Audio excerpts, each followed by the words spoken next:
I would call to order the Village of Westmont Planning and Zoning Commission meeting for May 14th, 2014. May we have a roll call, please? Commissioner Van Buren is here. Commissioner Thomas. Commissioner Anton. Here. Commissioner Fidesco. Here. Commissioner Pill. Here. And Chairman Richard. Here. And we have a quorum. If you would please all rise and join me in the Pledge of Allegiance. I pledge allegiance to the flag of the United States of America and to the republic for which it stands, one nation, under God, indivisible, with liberty and justice for all. Well, I have you all standing, please. Anybody that's going to give any testimony either for or against any item, you have to be sworn in.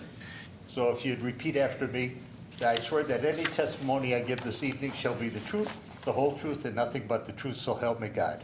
I do. Thank you. Okay, I would also ask that you silence any and all electronic devices, as it irritates the chairman. First order of business is the approval of the minutes of the April 9th meeting. May we have a motion, please? Motion to approve. Second. Motion by Commissioner Pill, seconded by Commissioner Anton. Question on the motion? Roll call, please. Commissioner Anton. Yes. Commissioner Fidesco. Yes. Commissioner Pill. Yes. Commissioner Van Buren votes yes, and Chairman Richard. Yes. Okay, next item is open hearing, new business. Planning and zoning, item 140. Hold on, Jill, Yes. let's make our little announcement, so. We wanted to make an announcement that item 14012, the Pathway Development Partners for 407 West 63rd, for an assisted living facility, is going to be continued tonight till Wednesday, June 11th.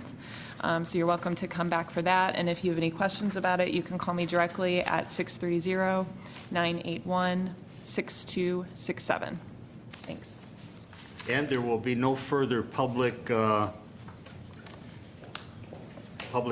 on that item since it's already been published, and when an item is held over, there is no second publication. So if you're concerned about that, you have to pay attention to the village website. Okay, new business. Planning and zoning item 14008, Sprint, the applicant with Franciscan Tertiary Province of the Sacred Heart property owner regarding the property located at 1801 35th Street, Oak Brook, Illinois, for the following.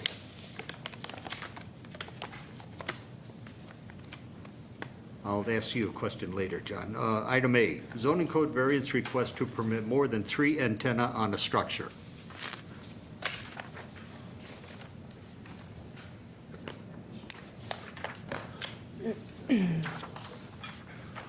Good evening. Good evening. My name is Kathy Farina. I'm with SAC Wireless. We have been retained by Sprint to assist in the deployment of their 2.5 network in Chicago. This upgrade will enable Sprint to keep up with their ever-changing demands of wireless needs in the wireless world. And with the completion of this upgrade, you can expect pages to load faster, video streams, in vibrant high-definition HD voice to provide clearer, more natural-sounding voices during conversations. Sprint is seeking approval for a variance request to install 3 antennas at the existing Sprint site located at 1801 35th Street.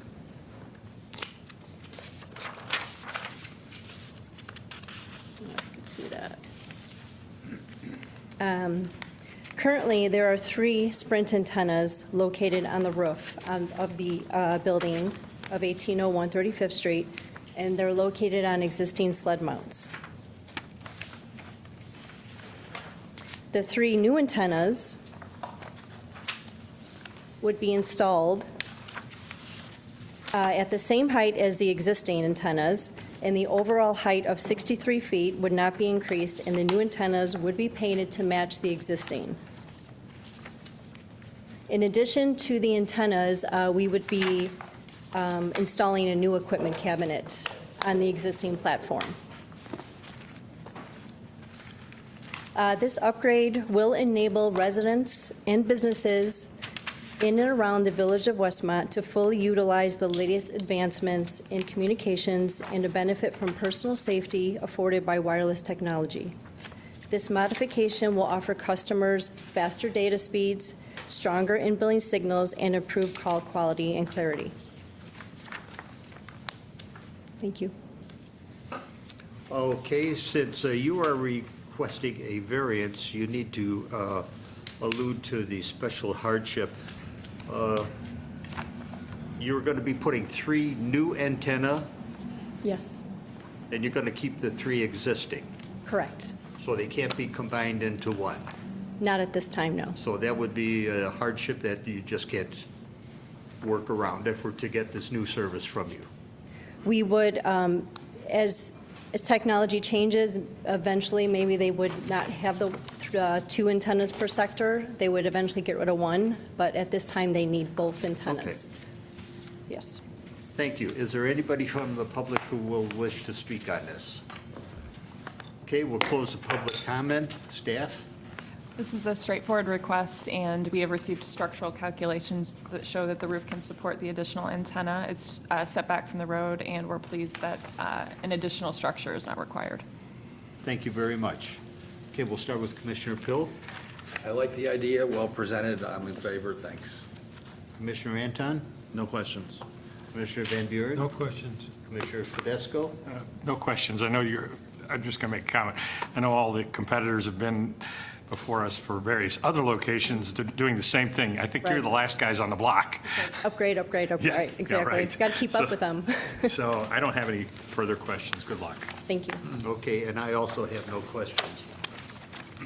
Okay, since may we have a reading of the findings of fact, please?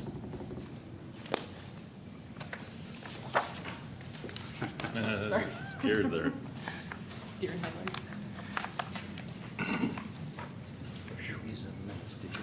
Variance to allow more than 3 antennas on a structure at 1801 35th Street, Oak Brook.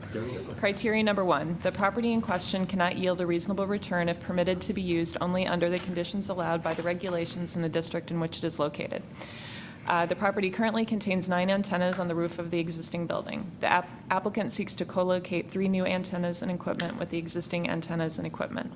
Without this variance for this location, the applicant would be forced to place the antennas on another tall structure in the immediate area if possible, or construct an antenna tower to accommodate this need. Since co-location of such equipment is desired by the village, the property cannot yield a reasonable return without this variance. Criteria 2, the plight of the owner is due to unique circumstances. The applicant seeks to co-locate its equipment and antennas with existing equipment and antennas. The proposed antennas will not be readily visible to the public due to the roof height and due to the distance from other buildings. Additionally, this co-location of facilities may avoid the installation of a new antenna structure. Criteria number 3, the variation if granted will not alter the essential character of the locality. Existing antennas and equipment are present on this roof. The roof height and location away from surrounding buildings will minimize its visibility to surrounding property owners, and these 3 additional dish antennas and equipment will not alter the essential character of the neighborhood. If you agree with these, please raise your hand. We are unanimous in agreement. The findings of fact for a variance are hereby adopted.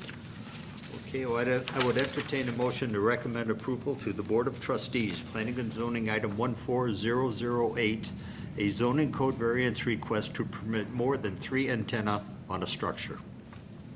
So moved. Second. Motion by Commissioner Pill, seconded by Commissioner Anton. Questions on the motion? May we have roll call, please? Commissioner Fidesco? Yes. Commissioner Pill? Yes. Commissioner Van Buren votes yes. Commissioner Anton? Yes. And Chairman Richard? Yes. Okay, you have our recommendation for approval. Thank you. Planning and Zoning Item 14009, Burgess Square Healthcare and Rehabilitation Center regarding the property located at 5801 South Cass Avenue for the following. A, site and landscaping plan approval for a nursing home parking lot addition in the R4 General Residence District.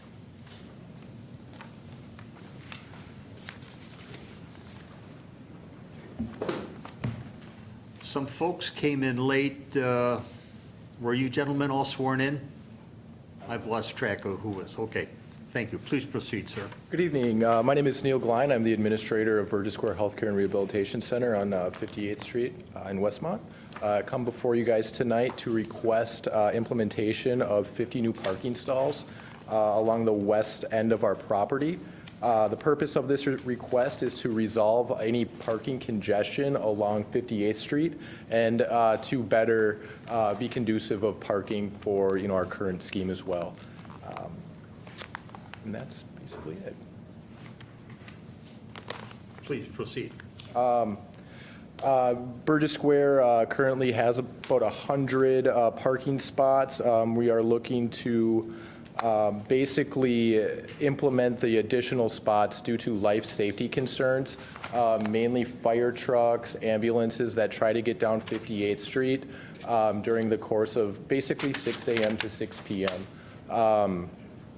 Other than that, the parking that we have right now is not conducive to a safe environment for the type of business that we are running.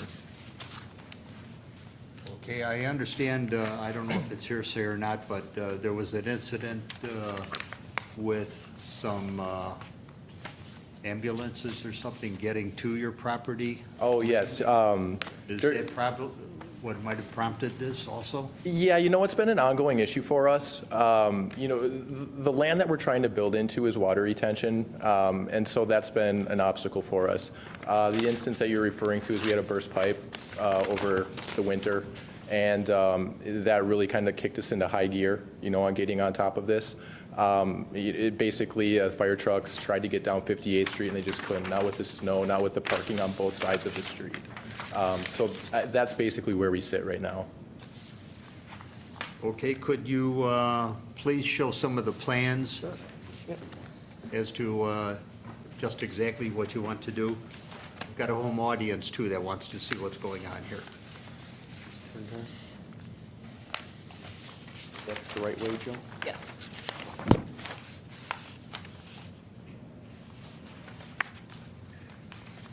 Hello, my name is John Green with Engineering Resource Associates in Warrenville, Illinois.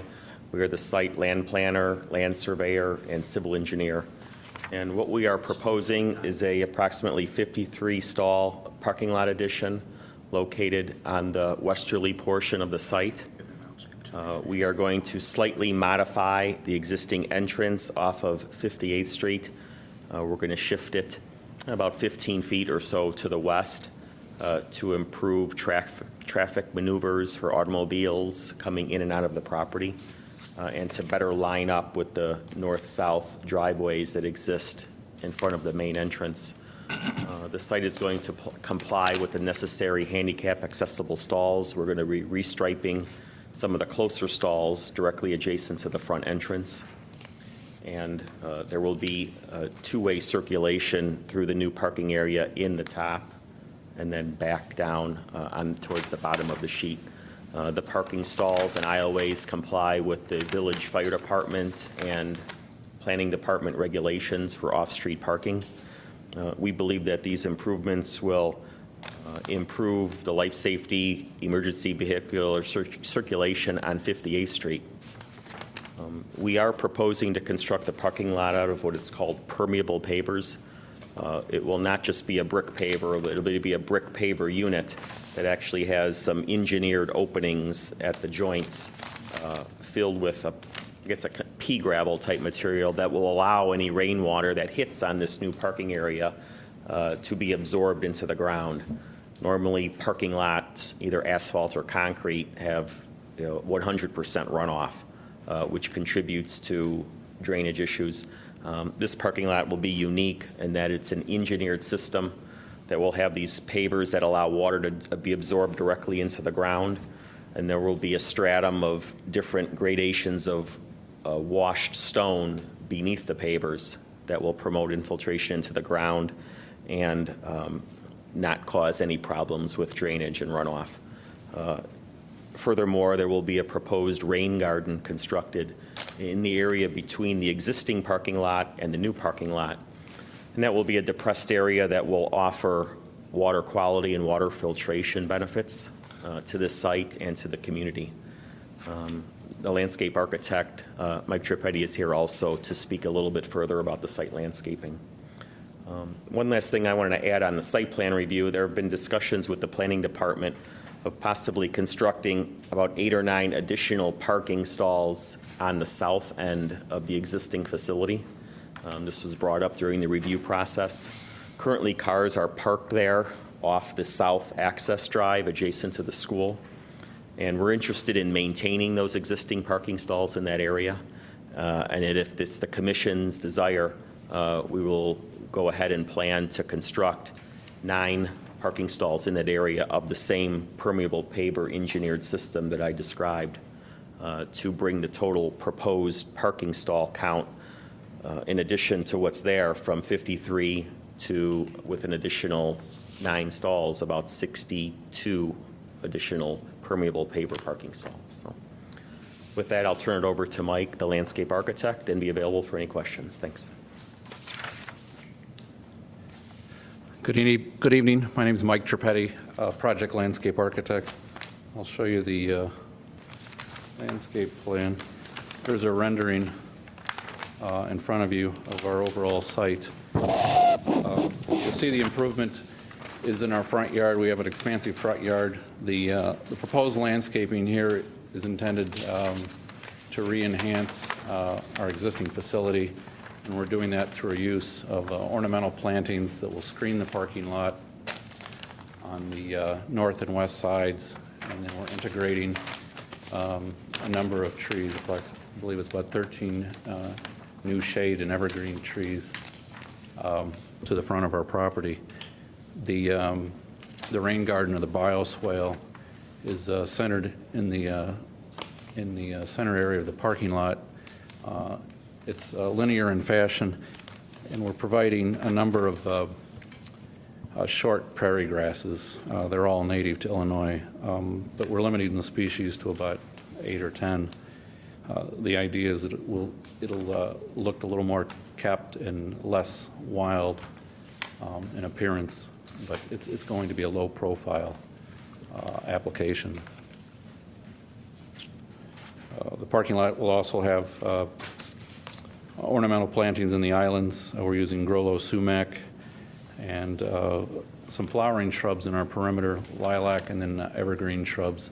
Again, here we're going to have a height of approximately 4 feet of continuous screening on our 2 perimeters of the parking lot.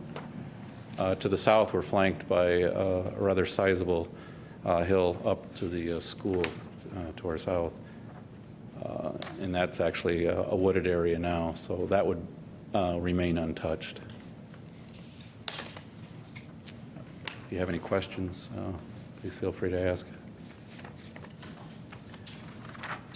Okay, I did have one question out for the engineer, if I might, real fast.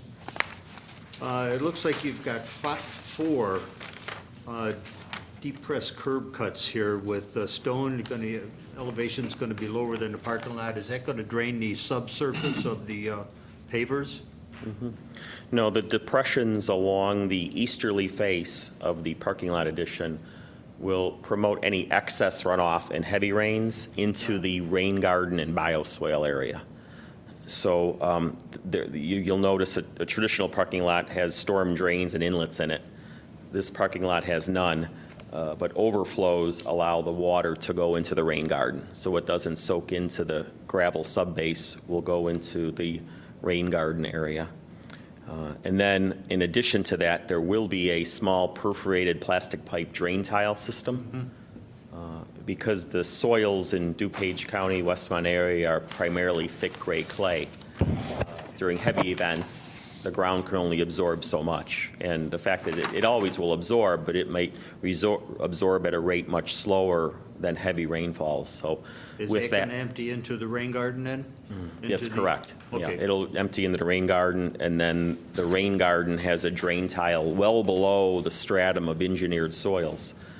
So initially the rain garden is designed to promote infiltration in the ground, and any overflow will then run to connect to the existing city storm system. Okay, thank you. Sure. Is there anybody from the public who wishes to speak on this issue?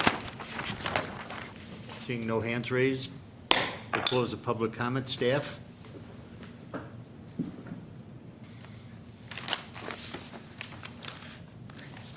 I was just going to refer quickly to an aerial just to describe what a parking issue this has become.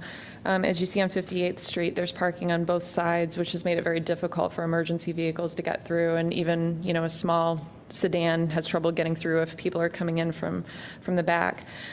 These two areas are the only areas of approved parking, here and back here. And so this area back here has just become used over time, and then the engineer referred to this side area too, which has been gravelled and is pretty much used all the time, not in this area, but typically it's used. So this expansion over here will definitely help the situation, and then staff would support these additional parking spaces here if the commission is comfortable making that recommendation. The fire department and police department are also very, very much in favor. Jill, did you have a note to remove the parking within the rear setback? Yes, that is one of the staff requirements of this. The new parking will encompass all of the parking problem, and so all of the parking in the rear setback should be removed, and the people shouldn't need to park on 58th Street anymore, and one side of the street will be signed so that it's not allowed to be parked on.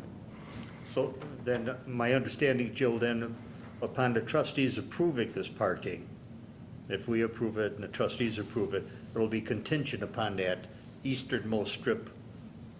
Right, this would need to go away, and, right. Okay, One more question. On the southern side that butts the school, when they put in the parking spaces there, will they encroach into the side yard setback? They won't. They'll be okay on that side, and then we're also going to recommend the same treatment in terms of the permeable pavers. Thank you. thank you. Okay, Commissioner Fidesco, please. I just have one question for the engineer. As far as the pavers go, I'm just trying to figure out, as far as the vehicles that'll be there parked, primarily will be cars and maybe light-duty trucks like pickups or vans. Is there any sort of a problem if a heavy vehicle winds up on that parking? I mean, as far as structurally? No, not at all. The parking lot pavement will still be able to support a fully loaded fire truck. The heaviest Village of Westmont fire truck will be able to be supported. It's in the industry, it's referred to as the H20 truckload, which is basically the system has been engineered and designed, of course, with proper subgrade soil testing and soil borings to support it, to hold an 18-wheeler truck that you'd see over the road. The purpose of my question was because I've seen a lot of these pavers in residential areas, but not for commercial applications. You know, every once in a while you might see them in a hotel driveway, you know, one of the circular drives, but never as a full parking lot. Yeah, we're careful to specify the commercial version. Okay, Yes. all right. Gordon Arboretum has one. Yeah, I was going to say, they were one of the first. Yeah, okay. I think that everything looks good, you know. Thank you. Wish you luck. Mr. Van Buren? I live across the street from the facility, and I've been wondering, why didn't they use all this land? They've got all this parking problem, so I know that it's badly needed.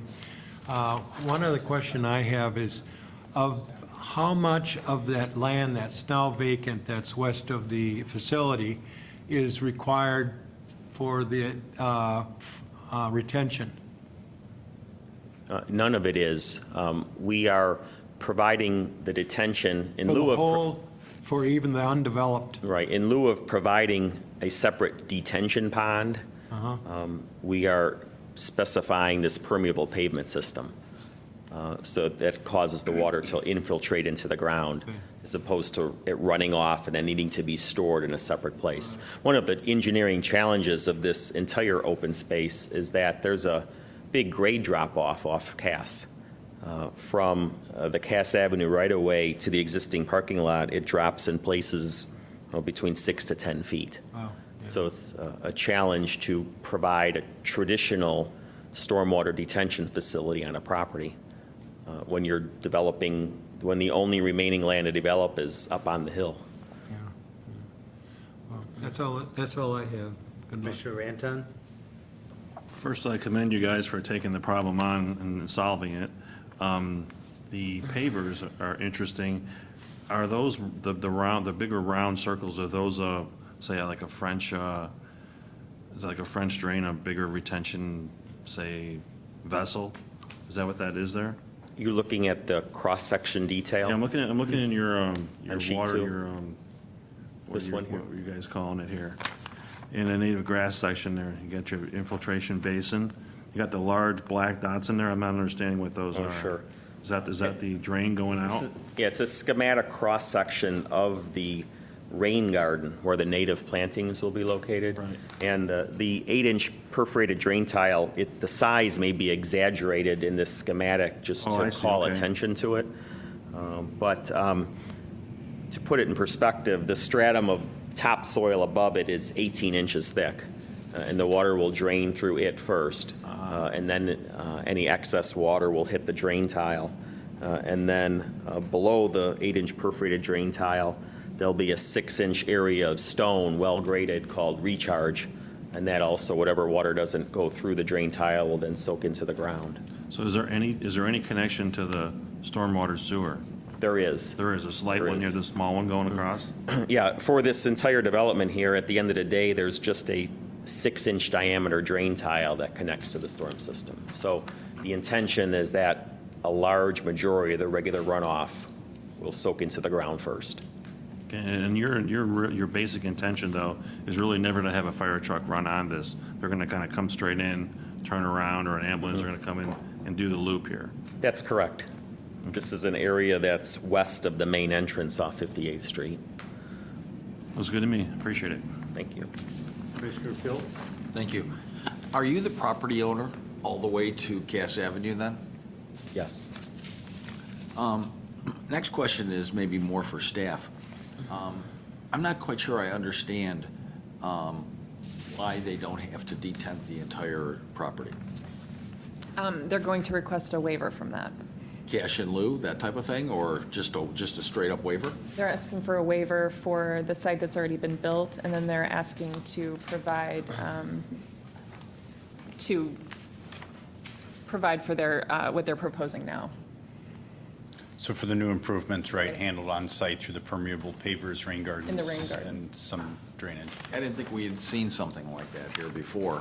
This is my first time experiencing that in at least the last 10 years, and it's an unusual request, and that's a sizable area. And of course, we've had a lot of flooding in the village, and now we've got insurance companies suing for not taking the right steps to prevent it. So I was just curious. So it's an outright waiver they're asking for, and then, since nothing's been done to the back area, the main area, the building area, that's going to stay existing. It would stay existing, correct? Right. Okay. I don't have any other questions. Unusual. Just as a response, the staff is considering this because it's a life safety concern. Caused by them, though. They've caused their own life safety concern. I mean, we could go ahead and put no parking up on that street right now, which would ease the life safety concern and get rid of it, which would further exasperate their situation. I understand. Okay. Jill, the only question I had on their easternmost part of property where they butt up to the residential, they got the 6-foot fence there, Yes, where the cars are parked now, that's gonna be gone. the fence will stay, but The fence will the stay. cars will go away. Are they in need of any other landscaping back there? Yeah, they'll have to bring that back to at least sod at that point. So we'll work with the landscaper on that. Okay, They've met their buffering requirement with the 6-foot fence. just so they're gonna be made aware of that. They are aware that it Okay. has to, the parking there has to go away.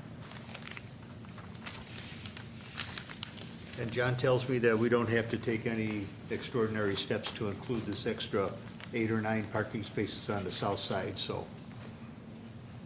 Since we don't need a reading of findings of fact, I would entertain a motion to recommend approval to the Board of Trustees. Planning and zoning item 14009, item A, is site and landscaping plan approval. Second. Motion by Commissioner Van Buren, seconded by Commissioner Fidesco. Question on the motion? Roll call, please. Commissioner Pill? Yes. Commissioner Van Buren votes yes. Commissioner Anton? Yes. Commissioner Fidesco? Yes. Chairman Richard? Yes. All right, you have our recommendation for approval, and just for anybody in the audience and home folks that are listening, if anybody cares to comment on this issue, I'm told that it's going to be up before the Board of Trustees tomorrow evening. So just be aware that if you want to say something, you've got to show up tomorrow evening. Thank you very much, sir. Thanks for your time. Okay, next item, Planning and Zoning 14010, Cass Avenue Dream Homes LLC regarding the properties at 408, 412, 414 North Cass for the following. A zoning code variance request to reduce the required front yard setback in the R4 General Residence District for the purpose of constructing a 6-unit townhome building within the setback. B, a zoning code variance request for relief from the maximum allowable density. The R4 General Residence District requires a minimum lot area of 127,800 square feet, and the petitioner is proposing 83,700 square feet in order to build 4 townhome buildings with approximately 8 3-bedroom units and 14 2-bedroom units. Item C, site and landscaping plan approval. Item D, preliminary subdivision approval. Good evening, sir. Good evening, Steve Vernon with Cass Avenue Dream Homes. First, I'd like to take just a moment to give a little history on this property. We purchased it a number of years ago and appeared before this board to present, and we did receive approval for 2 16-unit townhomes. They would be 4 stories with underground parking. Site plan was situated very much like we see here. The 2 townhomes just off Cass Avenue, and for those people away from here at home, just to give you a little orientation, this particular property at 408 North Cass Avenue is just adjacent to and south of the DuPage County Health Department on the west side of the road. So this project was presented a number of years ago and approved, and at that time, we were very excited about it, but we had a downturn in the residential market, and subsequently the price point for this particular style of construction in this project was such that there just didn't appear to be any way that we could make economic viability out of the project. So over the last several years, we have appeared from time to time in the village here to talk with staff about a project that we think perhaps could make sense with the changes in the residential market. Not too long ago, we came to staff and presented a project at that time for 24 row townhouses. And we presented that concept to the Economic Development Council and did receive a favorable opinion of that particular project. However, after working on the engineering and detention requirements, we felt that there's no way we could fit 24 units on because of the size of the detention necessary to meet the runoff requirements. So we downgraded from the 24 to 22.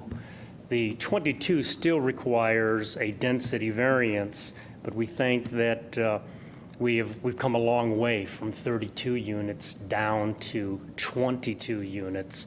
But the 22 units are necessary so that we can do the tremendous amount of work that's going to be put into this project to do this detention, to do the new private road that meets the city road requirements, and to also provide for the type of size and quality that we're trying to do in this particular project. We are trying to meet a price point on the smallest of the units that's under 300,000, which we think is much more practical for the times as compared to the $500,000 price point of the past project. As you can see from this, we have a roadway that is aligned with Melrose, which is adjacent and across the street, Cass Avenue, to the east. It's hard to see on here because of the way I had to fold this, but it's right here. So you might say it's an odd shape to bring your road in, but we're trying to align the intersections for safety. We've also designed into the project along the west side a similar system to the prior petitioner, which we can see up in this area here, which is the northwest corner of the property. That particular turf or tough stone product is a paver that will hide in the grass, but will allow a larger vehicle, like a fire truck, to be able to drive straight through off of this and over to what is the property that would in some time in the future be Lincoln Street. We're also asking for a 15-foot, or we're asking for a variance to allow the first unit to be closer to the property line than normal. Part of the reason for that is aesthetics, but the most significant aspect of this is that the village is asking us to give up 33 feet along the entire western portion of our property so that someday, should the easements be granted by all the other property owners, that Lincoln Street could in fact go through from north to south, whereas now it does not. However, giving that 33 feet makes this a little bit tighter project, and hence we moved up onto Cass Avenue a little closer than we might otherwise. However, from a development perspective, we're trying to create a townhome look, which we think works very well in this application. For those that might wonder how 15 feet looks, which is the variance that we're asking for, this is a competitor's project that I'm showing that looks very much like our project, and they have a similar setback off the sidewalk, or in this case, the property line. So in this particular case, the property line here in our project is just off the sidewalk, and so this is the look, in many ways, of the entire project. The gradation from the existing sidewalk up into the property will look very much like this. The setback will look very much like this. And also the style and architecture, the brickwork, the stonework. I've got another picture here. You can see the stonework that would be at the bottom. Our stonework is very, very similar. This is our competition, this type of product. May I ask the location, is that Oak Street? This is actually in Orland Park. Oh, okay. Off that's of not- 153rd. That's not our town. No. You're just strictly We're reference. just showing, so, you know, for those of us that maybe don't do as well with black and white pictures, which is the elevation of the actual project here, I thought a color picture It of does. something that is very, very similar. Now, our goal, because we have to compete with this type of product, is to have something as nice or nicer here in Westmont. We're very excited about this particular project. We think this type of project will do very well on Cass Avenue, only blocks from the train station. The type of individuals that might purchase here would probably work downtown, take the train, maybe walk or ride a bike down to the train station. But we think that the demographics here are perfect for this style of project. The other aspect of the project is that I'm particularly encouraged about is everybody will have, and it's not shown in my pictures, but everybody has their own drive. They can put 2 cars in it, but everybody has a 2-car garage. And just over the driveway where the 2-car garage is, everybody has their own patio. The units are open from front to back. They're typically 44 feet long and 21 feet wide on each level, and very, very open. So the light from the east and the west can go through the entire project, And so it's very light and lively, even for the interior units. That sums it up. I'm happy to answer any questions. Okay, we'll have the public ask you any questions. Is anybody here that cares to comment on this issue? Please, if you would, give us your name, My name is Jim Habdas. and if you would sign in. I already please. did that. Okay. I live at 413 North Grant, Okay. directly west. I want to show you a picture of this property. That was Monday. There's water all over it. We didn't have that much rain Monday.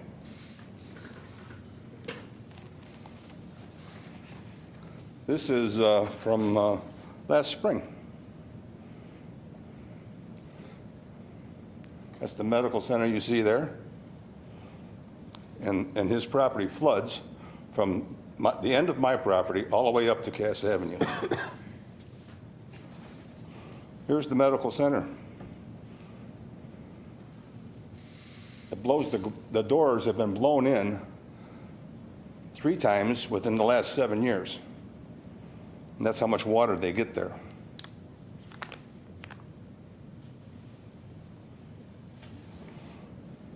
Here's another picture of it. This was after they did all this landscaping and stuff inside there. So my property is very open. There's nothing back there. And all these cars that are going to be coming in here, all the lights are going to be shining right into my house. Every time a car comes in there and turns the corner or whatever, it'll be shining in my house. And since he has to give up the 33 feet for the road, he no longer has 83,000. He only has 75,000, and he needs 127,000. I have problems with the medical center because of homeless people. I have them congregating there.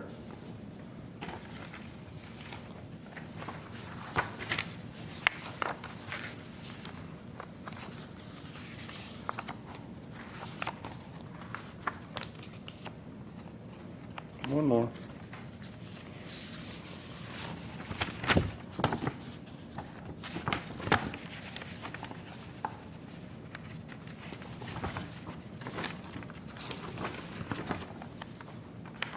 And I even have them sleeping on it. This is right next to my property. And personally, Mr. Vernon hasn't taken care of that property in the 8 years since he's bought it. I have to call constantly because he refuses to cut the grass or maintain the property at all. Until I call and they have to cut it down, and that's normally after the grass is 2 feet high instead of 8 inches. So you passed it last time, and I'm glad it didn't go through last time. And I see this and I don't like it. Okay, that's all I have.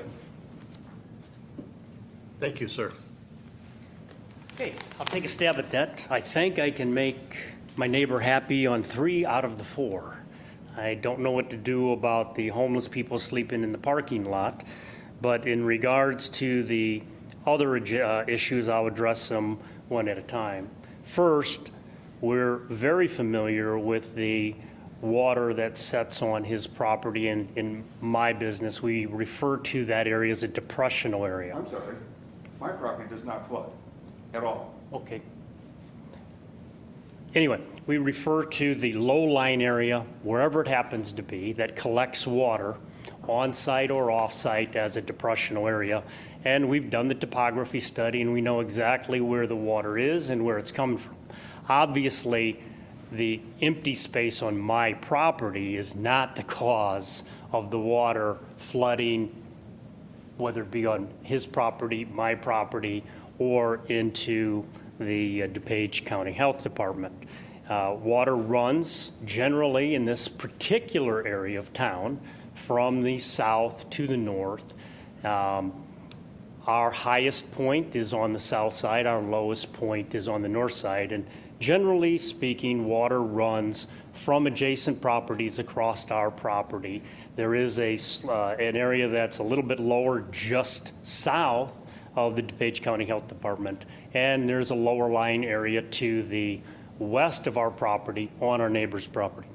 All of that has been considered in our engineering, and the size of this detention basin, much larger than I had ever expected to have to put on here, is designed to solve those issues so that the pictures our neighbor showed should never have to come up again. Now, the village engineer and staff have made it very clear that they're expecting us to make this issue get better. And it is, in fact, as you can see, a huge detention basin that we are proposing. It is a significant percentage of the property.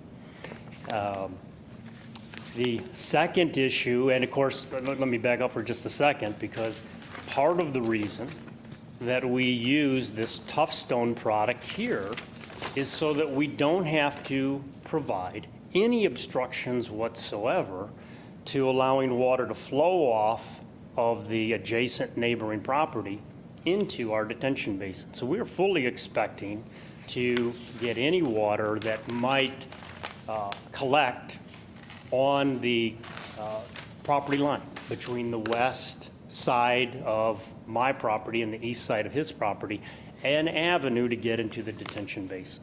So we think we're going to do the community, as I said in my findings of fact, a service, a big service in solving a lot of the water problems. In regards to the headlight issue, the village has an ordinance that requires whenever an R4 property, which this is adjacent to an R3 property, which the neighbors is, that either a 6-foot hedgerow or a 6-foot fence go up. We're fine with either. We would be happy to do whichever our neighbor prefers. In regards to the mowing, we have a service locally. I'm from Tinley Park that mows a couple times a month. I've never been made aware officially of any issues, but we will make every effort to make sure that that's not a problem, and I'll be happy to work with Jill here at the village to ensure that that doesn't happen. Any other questions? Any further public comment? Seeing nobody raising their hands, we'll close the public comment. Staff? As the applicant mentioned, the previous intention was to build 2 large condominium buildings, and as the market has evolved, the style has changed in turn. It is planned to be built in 2 phases, so you'll see the 2 buildings closest to Cass will be built first, and the detention for the entire site will be required to be built as well. And because the extension of Lincoln Street isn't expected to happen for quite some time, the fence will be planned down along the neighbor's property line. And as mentioned previously, our engineering staff has been reviewing the detention and feels that it is adequate for this site. So we'll continue to work on that. Thank you. Okay, let's start with Commissioner Pill. Thank you. With the current drawing you have up, can you show us exactly what will be built in Phase 1? Absolutely. The first phase goes to this mark right here. Got it. And so we'll build the start of the roadway, and we'll build the eastern 6-unit building first, and then as soon as that's going, we'll start the second 6 units. In order to phase the project properly and to avoid any detention or water runoff issues, the entire detention basin will be built as part of the first phase, and everything within that area so that no erosion issues will cause problems to the north, because as I said, water typically is running from south to north. So everything in here will be landscaped 100%. The bottom of the detention basin is required to have what's called BMP, best maintenance practices. So we'll be putting a swale in there and grasses that will collect any sediment. We have to have a corrugated pipe underneath the surface so that it won't stay wet all the time, and we collect the water, and so the area can remain very clean and neat. I don't have any other questions, thank you. Commissioner Anton? On the road, I see the structures, and what we're concerned about is the water, obviously. Will the structures go in past that first phase line for picking up the water? Well, the water, yeah, the structures will certainly go in this portion, and just because of practicality, we'll probably put all the storm lines in at once so that I don't have to disturb the detention basin later. I think you have to make it function, because otherwise you're gonna have a mess back there. And then you're reducing, are you restricting that output into the DuPage County's? Absolutely. There'll be, I believe we have a 12-inch pipe designed to tie into the existing, but it has a restrictor in it. So we're detaining enough water. We're going to work on the restrictor pipe. I believe last time the restrictor pipe was about 3 inches. So the only amount of water that can run off this site, we have to detain so much water that it will hold it in a 100-year event, and only what can fit through that restrictor pipe will be going into the village system. I can see your north, or everything to the south there is higher. Yes, everything to the south is higher and runs gradually to the north. There's about a 6 to 7 foot gradation variance. Yeah, I don't have a problem with it as long as you put everything in for the stormwater. That's all I have. Commissioner Van Buren? I'm curious about the Lincoln Street. I recall when we had the DuPage County Health Department in, they also dedicated, or the land there, and the library. So if Lincoln were to be developed, would it come from the north going south? Or would it all be done at once to cut through all the way to Naperville or Chicago Avenue? I'm not sure. I'm not sure how we would do it. I know we're trying to do the dedications as we go, but I'm not sure which way it would come from. Okay. Are you aware of whether, to the north of this property, whether Lincoln is dedicated? I didn't think that it was, but I can check on that. Everything to the south, I think, is. Yeah, what are we waiting for? Which one? Everything to the north is, but I'm concerned about to the south. My records indicate you're exactly right, that it is dedicated. When we were doing the research so we could contact all the neighbors, our research showed that Lincoln Street was dedicated to the north, which was part of our design concept because we knew we could tie into it with this emergency traffic path. But I believe you've got 3 neighbors to the south and 4 on the west that would still need to dedicate. Okay. Thank you. I think the project looks good to me. As long as you can handle that water. It's a significant issue. It has been a terrible hardship, and it is part of the project. That's all I have. Commissioner Fidesco? I don't have an issue with the type of buildings. I have an issue with the phasing of the project. So I have a question for you. In your current projections, what do you have as a complete build-out? First of all, phase 1, and then phase 2. Go ahead. We'd like to think that phase 1 would start this fall and be finished by next fall. We want to move this property.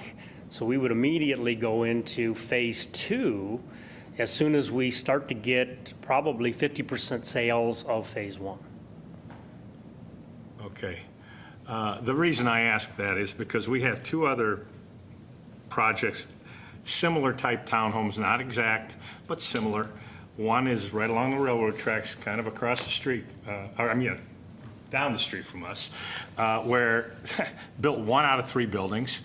The other one is down on 63rd Street, just east of Fairview.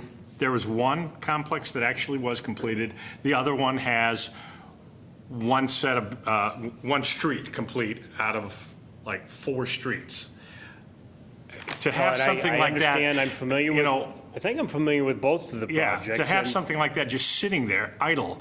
Well, and- the second and third buildings, or even down south, there's, I I think get there's it. 2 or 3 buildings that are up. But We don't want to put up anything that we wouldn't even start this if we thought we're going to sit idle. A goal here, and the most significant difference, is our price point is probably 60% less than the price point of the projects that you were talking about. In the day, maybe 500,000 was a good price point for something like this, but that just does not work, which is why our goal was to have units available that start at $299.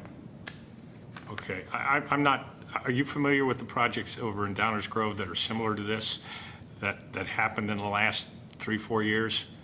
This one was modeled after a project that is going on in Orland right now, as you can see from the pictures. And what caught our interest was that their sales are booming. Okay, so let's use that as an example. Do you have any idea how many units they have and how fast they're selling? Well, every time I drive by and I admire their project, which is, I don't want to say we're copying it, but we certainly admire their project. And I was there a year ago, and they must have probably 40 more units up than they did a year ago. And I drove by today and saw 3 foundations and 2 of the units being framed. So they don't have to be doing that. If they were not moving those units, they would not be putting them up. I see a lot of private vehicles in the driveways. Again, we wouldn't bother you, we wouldn't waste your time if we didn't have brokers, real estate brokers, thoroughly review our price point with what has sold in the area, what seems to be selling. We analyze the square foot price of everything. In fact, I have a packet probably an inch thick in my car of everything that is sold locally. And that is exactly why we don't want to do the project that we had planned years ago, and why we do think this particular project at this price point and this square footage. We're talking about units that are 2,200 to 2,300 square feet for a very, very fair price. I don't know that anybody can do better than that, unless there's just no market at all, and I don't believe that's the case here. I think we've got a beautiful community here, and I think it's going to work. Okay. And there will be an association here, and they will take care of the streets. It is a private road, and it'll be the association's responsibility, and that's part of the reason for asking a density variance. You just can't get an association to manage things if you don't have enough units to properly maintain the property. In this case, we think for a very reasonable association fee, they can maintain the detention basin and the landscape areas. Okay. I don't have any other questions. Thanks. John, I'm going to ask you the question right off the bat then, that what Commissioner Fidesco brought up about an association maintaining this. It would be part of our ordinance creating this would be that there would be an association and they would maintain this. Yes or no? Not necessarily. I mean, it's, I think, to be expected that there be an association, because the only other alternative would be to shift the burden on like one property owner here to maintain it. So they're going to spread it out. We can certainly add that as a condition of the ordinance. We have done that before with large-scale developments and planned unit developments and asked to actually review the CCRs. Okay, then I think at the end of this, I'm going to ask for a motion that there be created a homeowners association expressly for the maintaining of the stormwater retention basin. It's nothing else. So we'll bring that up later. Okay, it's my turn. On your elevation plan, Yes. got a question. On the north end of your road,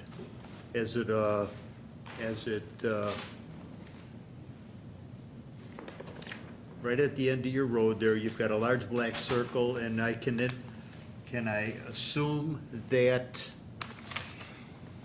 that large black circle, it goes down south to the center of the road, and then over to where the 6 buildings meet the 4, and then into that's your stormwater drainage? I did not bring up the engineering drawing, which I can. I brought up the concept plan.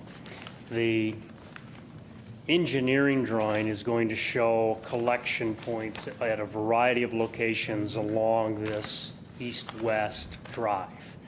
And the storm line will then feed into the corner here of the detention Okay, basin. that's what I had a question on. All right, very good. I just wanted a clarification on that. All the water collected from the roadways will flow underground to the detention basin. Yes, I would presume so.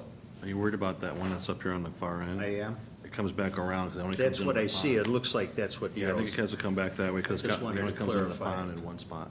Yeah. So they'll come in on that spot. I thought that too. Well, the drawing looks like it has 2 entrances to the pond, or the retention area.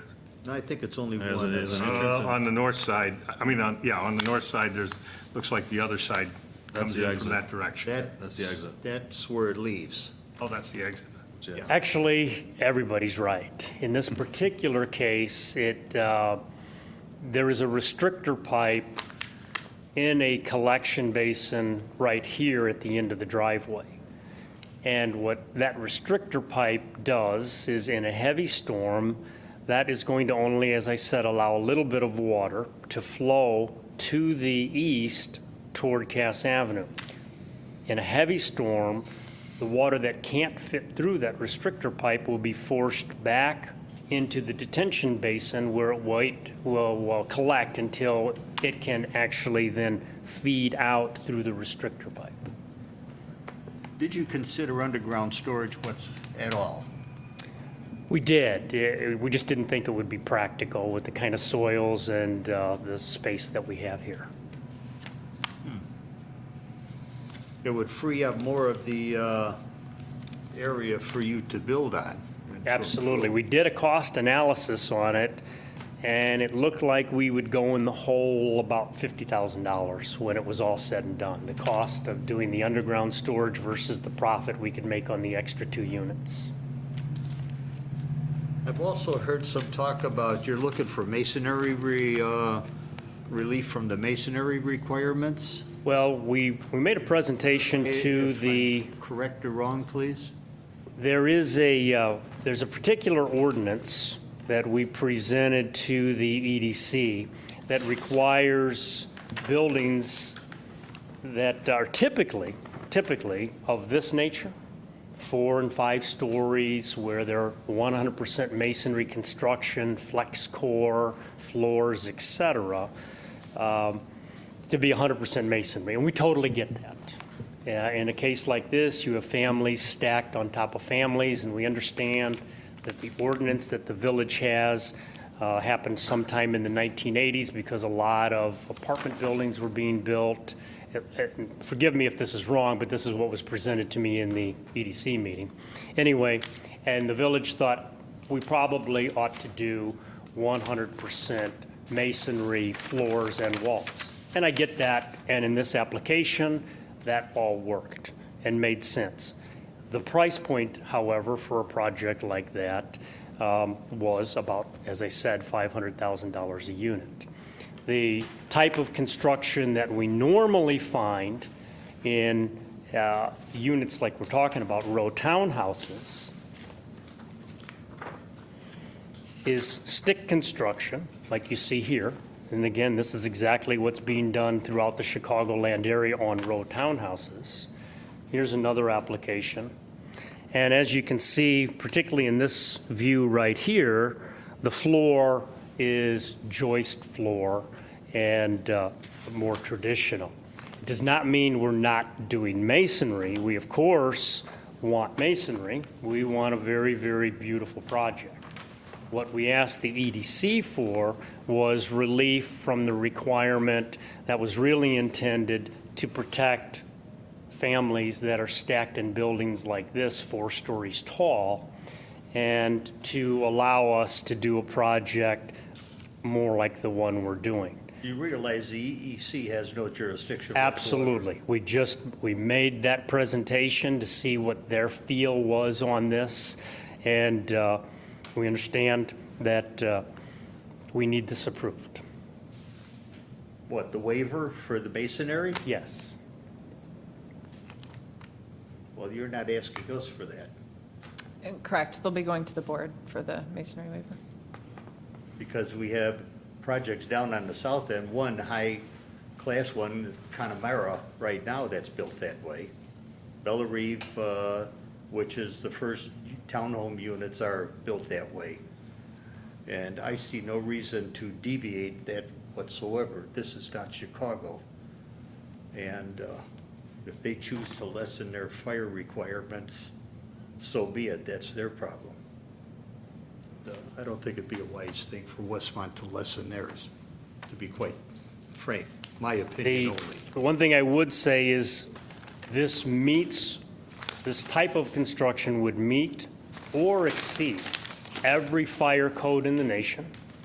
And the project itself has something that most other projects in the area do not. Now, we did agree to absorb that, and that is each one of these units will have its own sprinkler or fire protection system. I have a question regarding. Please do. Between the units,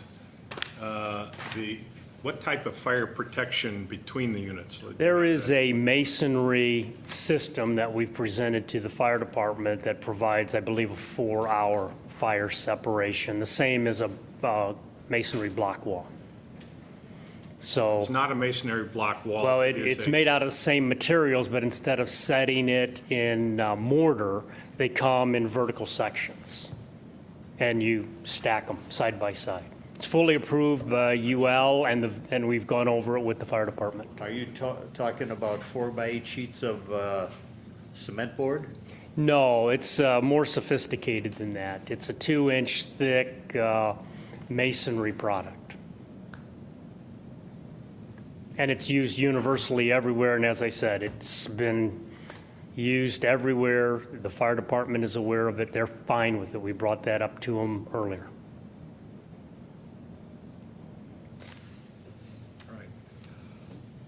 Now, one of the reasons we were concerned, 2 reasons we were concerned about having flex core floors is that's nice, again, in a project like this, where everything is sealed from floor to floor. I mean, the cavities for the elevator, the stairwells, et cetera.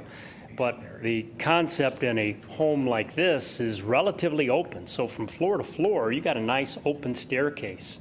So your protection is not from a concrete floor from level to level. Your protection is from the fire protection or sprinkler system. How do you build your party walls? Is that a single 2x4 wall? No, Shared there's- adjacently, or are they two There's 2x4 walls? There's a structural 2x4 wall with this masonry divide, and then the other unit has their own structural 2x4 wall. So there would be no breaks in this masonry divide, it would be. Absolutely none. Absolutely none. It's new, I've seen it before. That would be your one saving grace. Yeah. 63rd was their state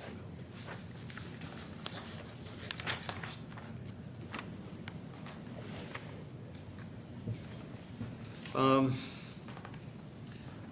Anyhow, we are not here to pass approval or whatever on the masonry requirement. That's the Board of Trustees. On the west side of your property, what do you propose out of landscaping for Mr. Pappas? Are you immediately to the west of him? Okay. What's your landscaping plan for? Well, I have the landscaping plan. To keep The these headlights from- obligation that we have by village ordinance is one or the other, a 6-foot tall fence or I believe it's a 6-foot landscaped. Hedge, evergreen hedge. We don't have a particular preference. We realize it's there temporary because the village's goal is to bring Lincoln Street through, which is why they're asking us to give up this property. So we're wide open. Whatever makes the neighbor or the community happiest is fine with us. All right, thank you very much. Any other comments? Fellow commissioners? Okay. Since we are having a request for a variance, may we have a reading of the findings of fact, please? Request for a variance to reduce the required front yard setback. Criteria number 1, the property in question cannot yield a reasonable return if permitted to be used only under the conditions allowed by the regulations in the district in which it is located. This property is encumbered with both a supplemental front yard setback of 30 feet and a supplemental rear yard setback of 40 feet. The applicant is proposing to exceed the supplemental rear yard setback in order to buffer the single-family homes to the west. However, the applicant cannot comply with the front yard setback and still yield a reasonable return on the property. Criteria 2, the plight of the owner is due to unique circumstances. The reduced front yard setback will allow the applicant to have a stronger street presence along Cass Avenue with a more traditional row house appearance. This variance is necessary due to the supplemental front and rear yard setback requirements, as well as an easement for the future extension of Lincoln Street.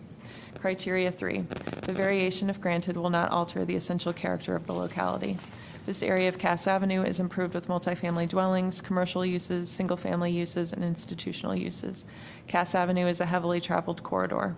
Granting this variance at this location is consistent with surrounding development and will not alter the essential character of the area. If you agree with this, please raise your hand.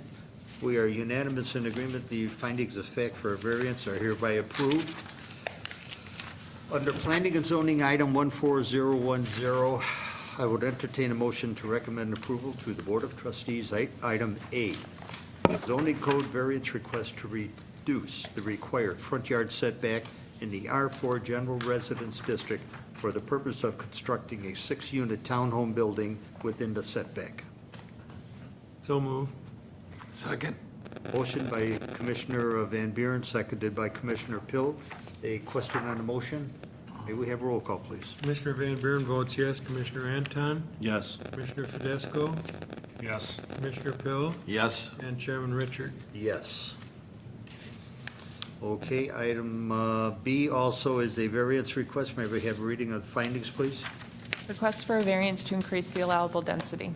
The property in question cannot yield a reasonable return if permitted to be used only under the conditions allowed by the regulations in the district in which it is located. This property is encumbered with both a supplemental front yard setback of 30 feet and a supplemental rear yard setback of 40 feet. Additionally, the applicant must provide an easement for the future extension of Lincoln Street, which equals approximately 10% of the overall property size. Finally, the applicant must accommodate on-site detention facilities. As a result, the increased density is required in order to yield a reasonable return. Criteria 2, the plight of the owner is due to unique circumstances. This request is unique in that the village is requiring a 33-foot wide easement on the property for the future extension of Lincoln Street. This demand reduces the available property on which to build and results in the need for higher densities in order to make this project economically feasible. Criteria 3, the variation, if granted, will not alter the essential character of the locality. This area of Cass Avenue is improved with multifamily dwellings, commercial uses, single-family uses, and institutional uses. Cass Avenue is a heavily traveled corridor. A density variance was previously granted for this property. Granting this variance at this location is consistent with surrounding development and will not alter the essential character of the area. If you agree with this, please raise your hand.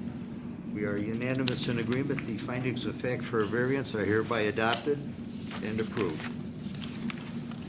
I would entertain a motion to recommend approval to the Board of Trustees. Item B, a zoning code variance request for relief from the maximum allowable density.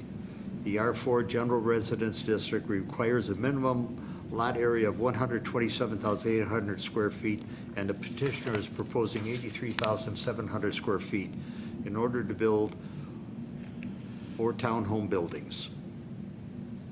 So moved? Second. Motion by Commissioner Pill, seconded by Commissioner Anton. Question on the motion? I have a question, John. Mr. Pappas brought it up. Since the dedication of the land will deduct from his total land, will that increase the variance? Where we're talking 83,700 is what he's proposing? Does that dedicated Lincoln Street right-of-way impact that figure or not? He's using it as a drive. I understand that. But it's at some point going to be a public roadway, Right. but it's not now, so I think staff included that property when determining the density calculations. Right. Okay, so that's what's existing, so that's where the numbers are correct then. Yeah. That's all I wanted to know. Thank you very much. No, any further questions? May we have a roll call, please? Commissioner Anton? Yes. Commissioner Fidesco? Yes. Commissioner Pill? Yes. Commissioner Van Buren votes yes, and Chairman Richard. Yes.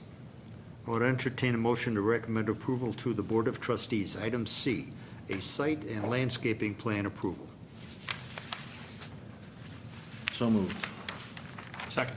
Motion by Commissioner Anton, seconded by Commissioner Fidesco. Question on the motion?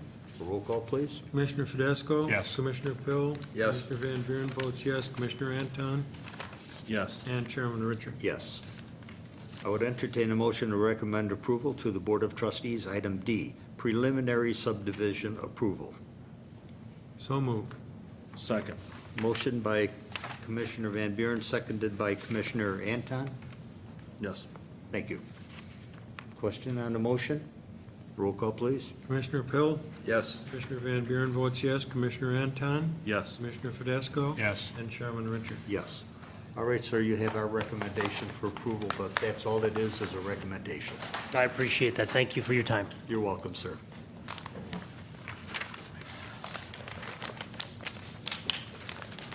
Next item, Planning and Zoning 14011, Great Lakes Auto Sports with Frank Zymut regarding the property located at 6 South 611 Van Industrial Drive for the following. A, special use permit request to allow the retail sale of classic automobiles as an accessory use on the subject lot located in the M Manufacturing District. The primary use for the subject lot is restoring and servicing classic automobiles.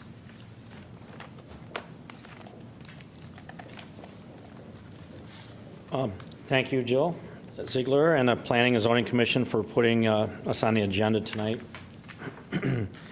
We'll be reconditioning and restoring and servicing post-World War II classic automobiles from the 9,000 square foot facility at 611 Van Industrial Drive. The facility has about 6,000 square feet of floor space. It'll be used for service, storage, and a showplace for the cars. We plan on 3 work bays and 3 or 4 employees within the year. All the cars will be stored inside. Dismantling, reassembly, and detailing work will be done here, but the heavy body and paint work will be farmed out to specialists with the proper equipment and expertise for high-end paint finishes.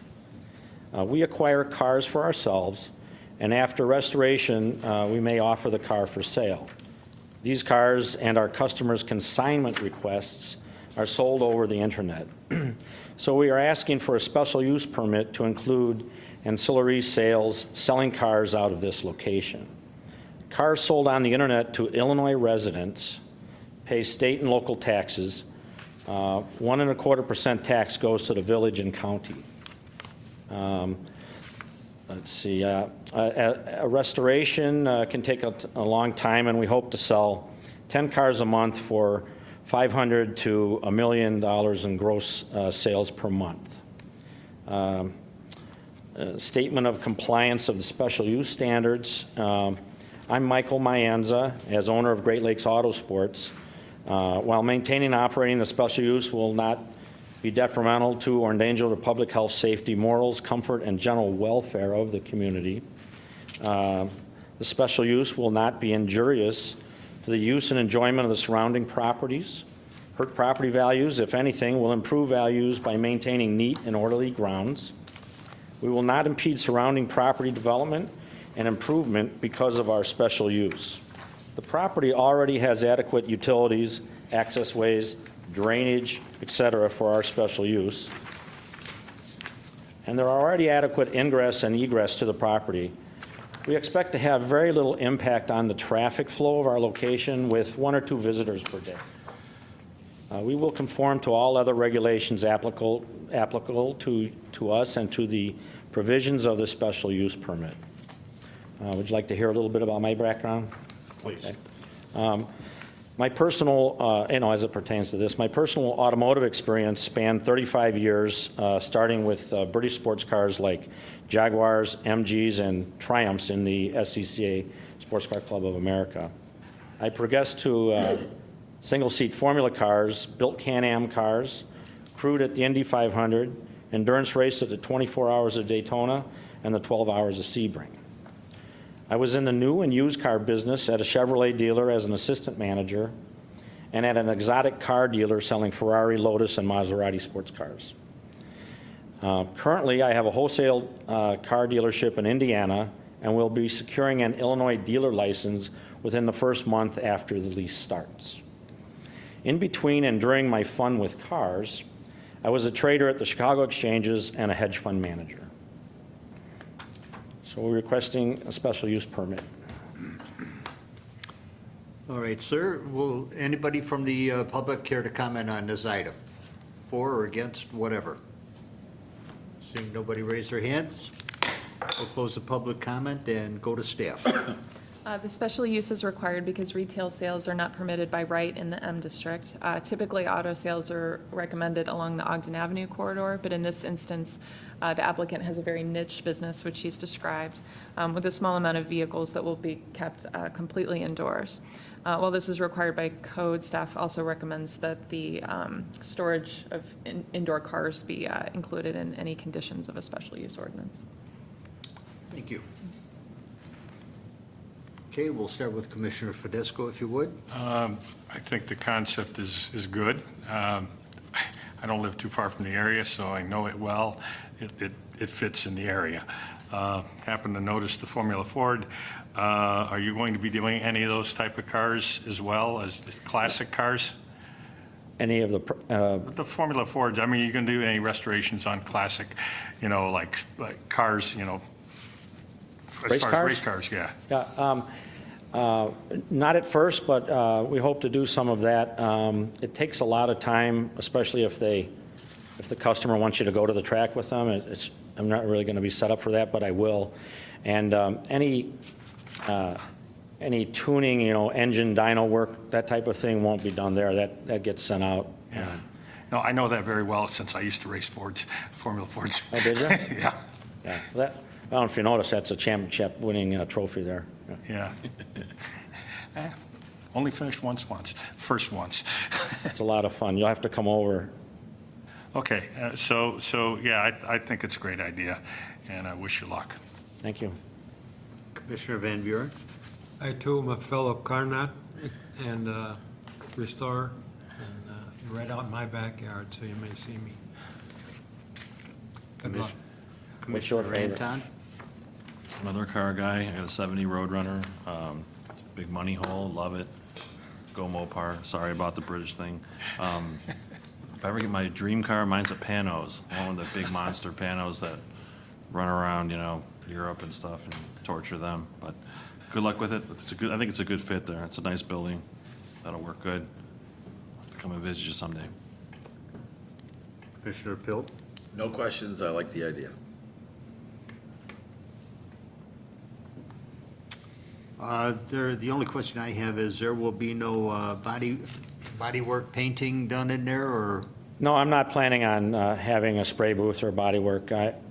We'll do some cleaning up, but anything like that we'll send out to a professional body shop that has the proper facilities and can do a good paint job. So if you do any work, it's going to be mechanical? Mechanical, yeah, and I might bolt on a fender that got painted somewhere. Sure. Yeah, but I'm not going to do the spray work there. I don't like it. If you ever change your mind, just a reminder, you'd have to come back in for another special use for automobile repairs. Okay, thank you for that. All right, sir. You surely seem more than qualified to be doing this business, and I wish you the best of luck. Thank you. We can always use a little bit of that. Why do I think you may not need it too much? All right, since we have a request for a special use, may we have a reading of the findings of fact, please? Great Lakes Auto Sports requests for a special use to allow retail automobile sales as an accessory use to the primary use of restoring and repairing classic automobiles in the M Manufacturing District. Criteria 1, the establishment, maintenance, or operation of the special use will not be detrimental to or endanger the public health, safety, morals, comfort, or general welfare. The proposed accessory use is consistent with the proposed principal use of the property and is consistent with other manufacturing-related uses in the area. The display and sale of vehicles will occur indoors. The applicant will have the required state license to operate this business. As such, this use will not endanger the public health, safety, or welfare. Criteria 2, the special use will not be injurious to the use and enjoyment of other property in the immediate vicinity for the purposes already permitted, nor substantially diminish or impair property values within the neighborhood. All vehicle displays and sales will occur indoors. This use will not generate adverse noise, light, odor, or other adverse impacts, and this use will not adversely impact surrounding properties. Criteria 3, the establishment of the special use will not impede the normal and orderly development and improvement of surrounding property for uses permitted in the district. The proposed use will take place inside of an existing building. Surrounding properties are fully developed. This use will not impede the development of surrounding properties. Criteria 4, adequate utilities, access ways, drainage, and/or other necessary facilities have been or are being provided. The property is currently served by adequate utilities, access ways, drainage, and other necessary facilities. Criteria 5, adequate measures have been or will be taken to provide ingress and egress so designed as to minimize traffic congestion in the public streets. The property is currently improved with adequate ingress and egress and off-street parking, and this use is not expected to generate significant vehicular traffic. Criteria 6, the special use shall in all other respects conform to the applicable regulations of the district in which it is located, except as such regulations may in each instance be modified by the village board pursuant to the recommendation of the Plan Commission. The proposed use will meet all of the codes and ordinances of the village, and no other relief from the zoning ordinance is required for this use. Criteria 7, the proposed use meets the special conditions of Special Condition 2. The proposed use will not cause appreciable traffic congestion or hazard to pedestrian safety. The property contains sufficient means of ingress and egress and contains sufficient off-street parking.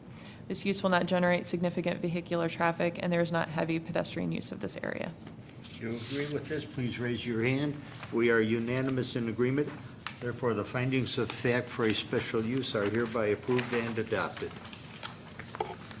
Under Planning and Zoning Item 14011, I would entertain a motion to recommend approval to the Board of Trustees. Item A, a special use permit request to allow the retail sale of classic automobiles as an accessory use on the subject lot located in the M Manufacturing District.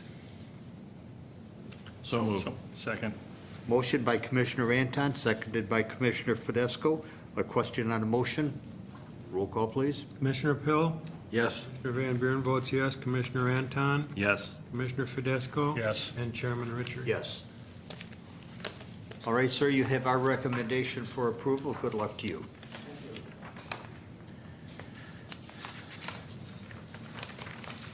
Planning and Zoning Item 14013, Hinsdale Westmont Veterinary Center, contractor purchaser with Shiv Cigar. Hold on, can I back up?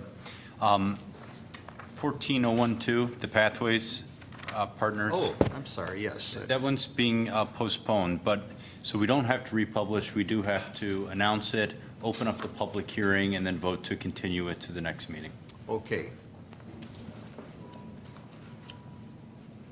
Does anybody wish to comment on Planning and Zoning Item 14012, which will... I'm sorry, we don't have to Shall allow I- public comment. All we have to do is read the item, open up the public hearing, and immediately ask for a motion to postpone it to the next meeting. So you say open up the public comment? Don't allow public comment. Okay, Just officially open it and then continue it. understand. That way we don't have to republish. Okay, planning and zoning item 14012. Pathway Development Partners, contract purchaser with First Illinois Bank of LaGrange, property owner, regarding the property located at 407 West 63rd Street for the following. A, map amendment request to rezone the property at 407 West 63rd Street from R4 Plan Development General Residence District, Plan Development to R6 Special Residence District. B, site and landscaping plan approval to build an assisted living facility. Item C, preliminary plat of subdivision. All right, John, lead me again. Now we can close. So we can open the public hearing, Okay, it is open.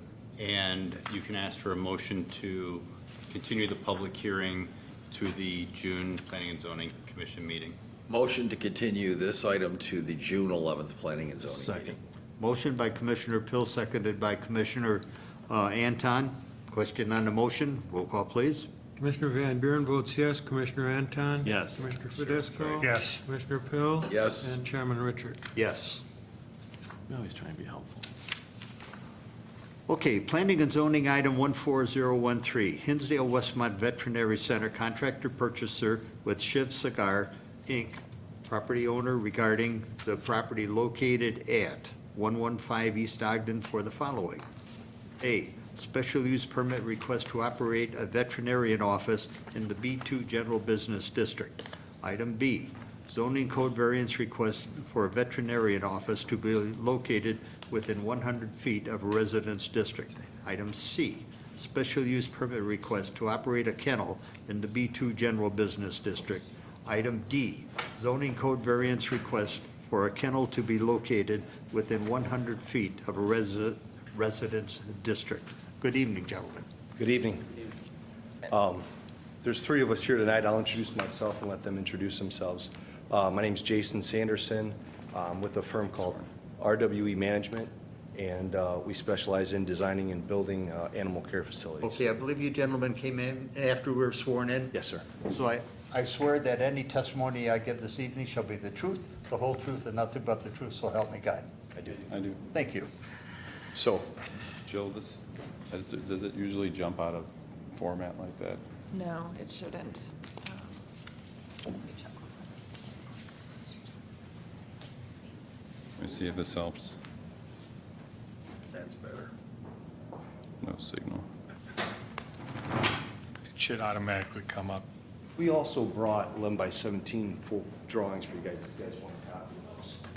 It's just, it's essentially a duplicate of what you have, but it's the PowerPoint presentation, so actually, Jason has a copy.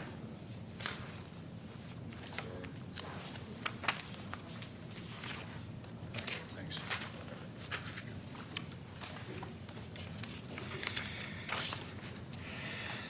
Thank you, sir. Thank you so much.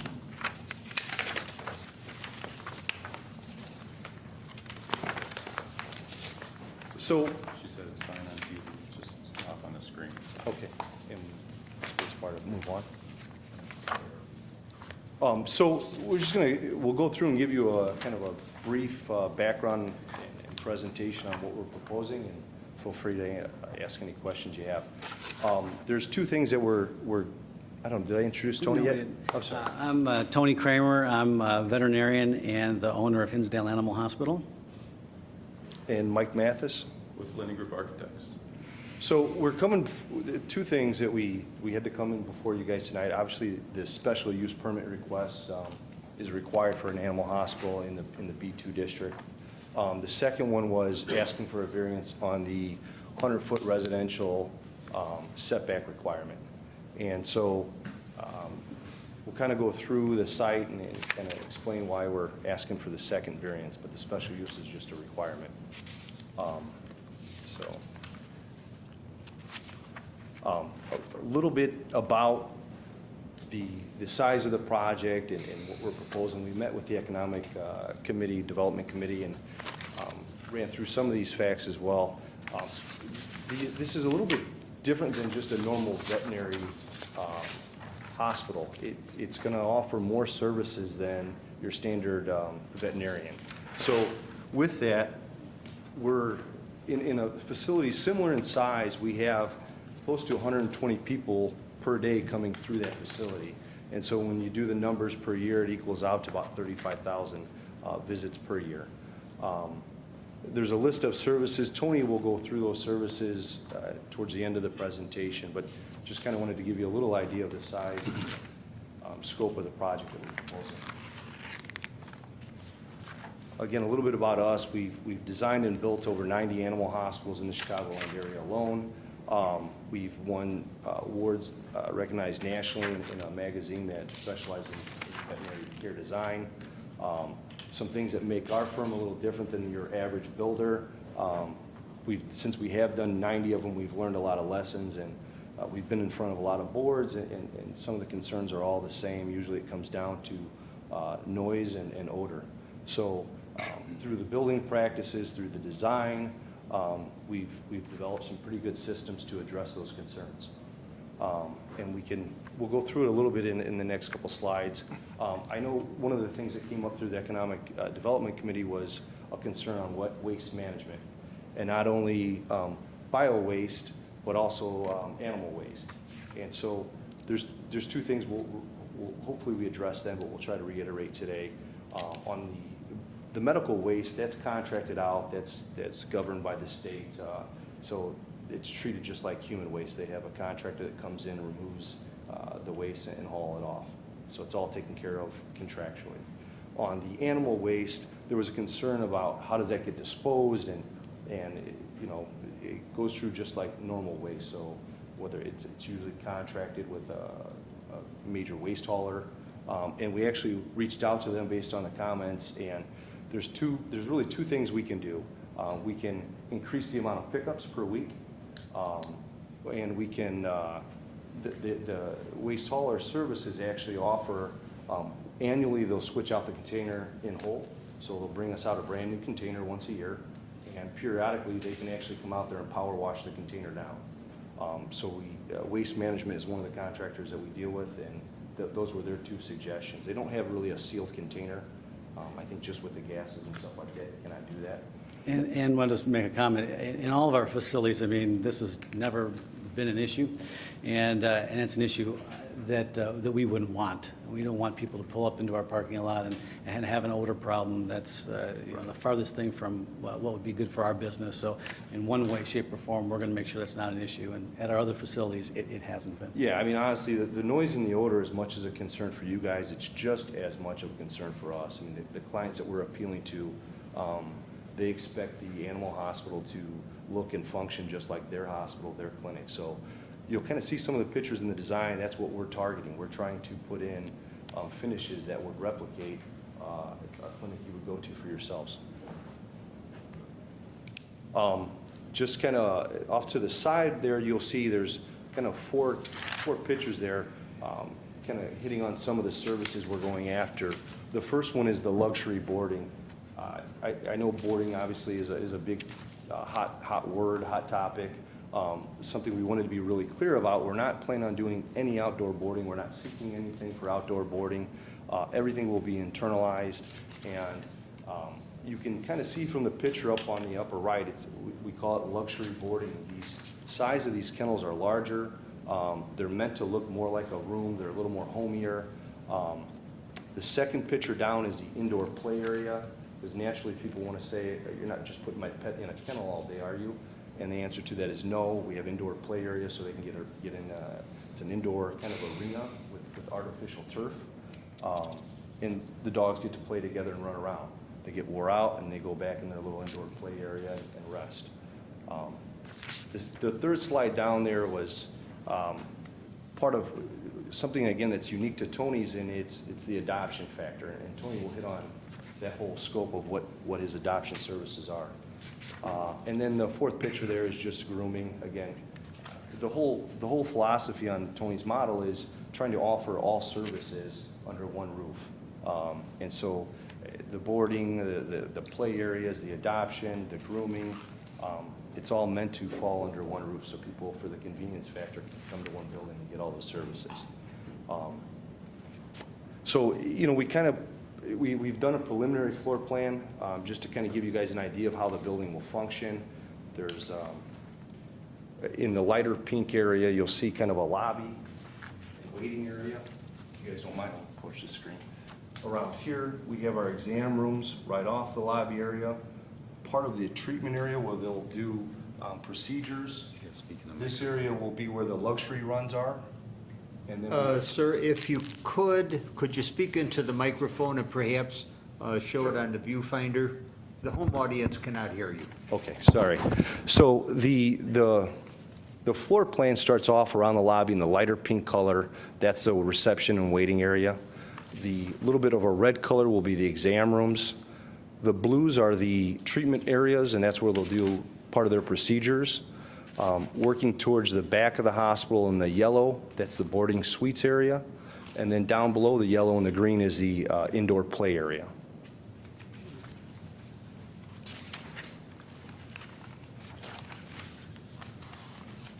Let me go back one. This is a picture of a facility we recently completed in the Geneva area, where it's a similar type setup, where we have the indoor play area, and what you're seeing there is an indoor turf. And I brought a sample of it with me tonight if you guys want to take a look at it. But the concept is it's a artificial turf. It has a backer to it that is perforated that allows water, urine to flush through it. Underneath the turf is an epoxy sealed concrete with a trench drain in the center. So the concrete is pitched to the trench drain, and that ultimately carries the water away as they wash it down. And then this is what we're proposing right now on the second floor. This would get into some of the specialties of the hospital. You'll see kind of a water hydrotherapy for physical therapy. There's some obedience rooms, some training rooms off to the left in the red. In the kind of the core, the center, you'll see ultimately we'll have specialists here, neurologists, internists. So you're seeing some of those different surgery suites that they would perform their procedures in, as well as some offices, and ultimately number 5 is in the yellow. That's a cat boarding. Ultimately, they try to keep the cats away from the dogs, to avoid the stress, and Tony can hit on that a little bit more. But the design is all fit around the animals and their well-being. So the pictures on the right there is what the cat boarding will look like. Number 6, the pictures there are the obedience classes that they'll offer at the facility. 7 is the aqua treadmill, and then 8 is just a typical surgery suite. And the hospital, again, is going to be, it's meant to be state-of-the-art. So what you would see in your normal hospital with digital radiography, CT scanners, that type of level of equipment is what we're proposing for this facility.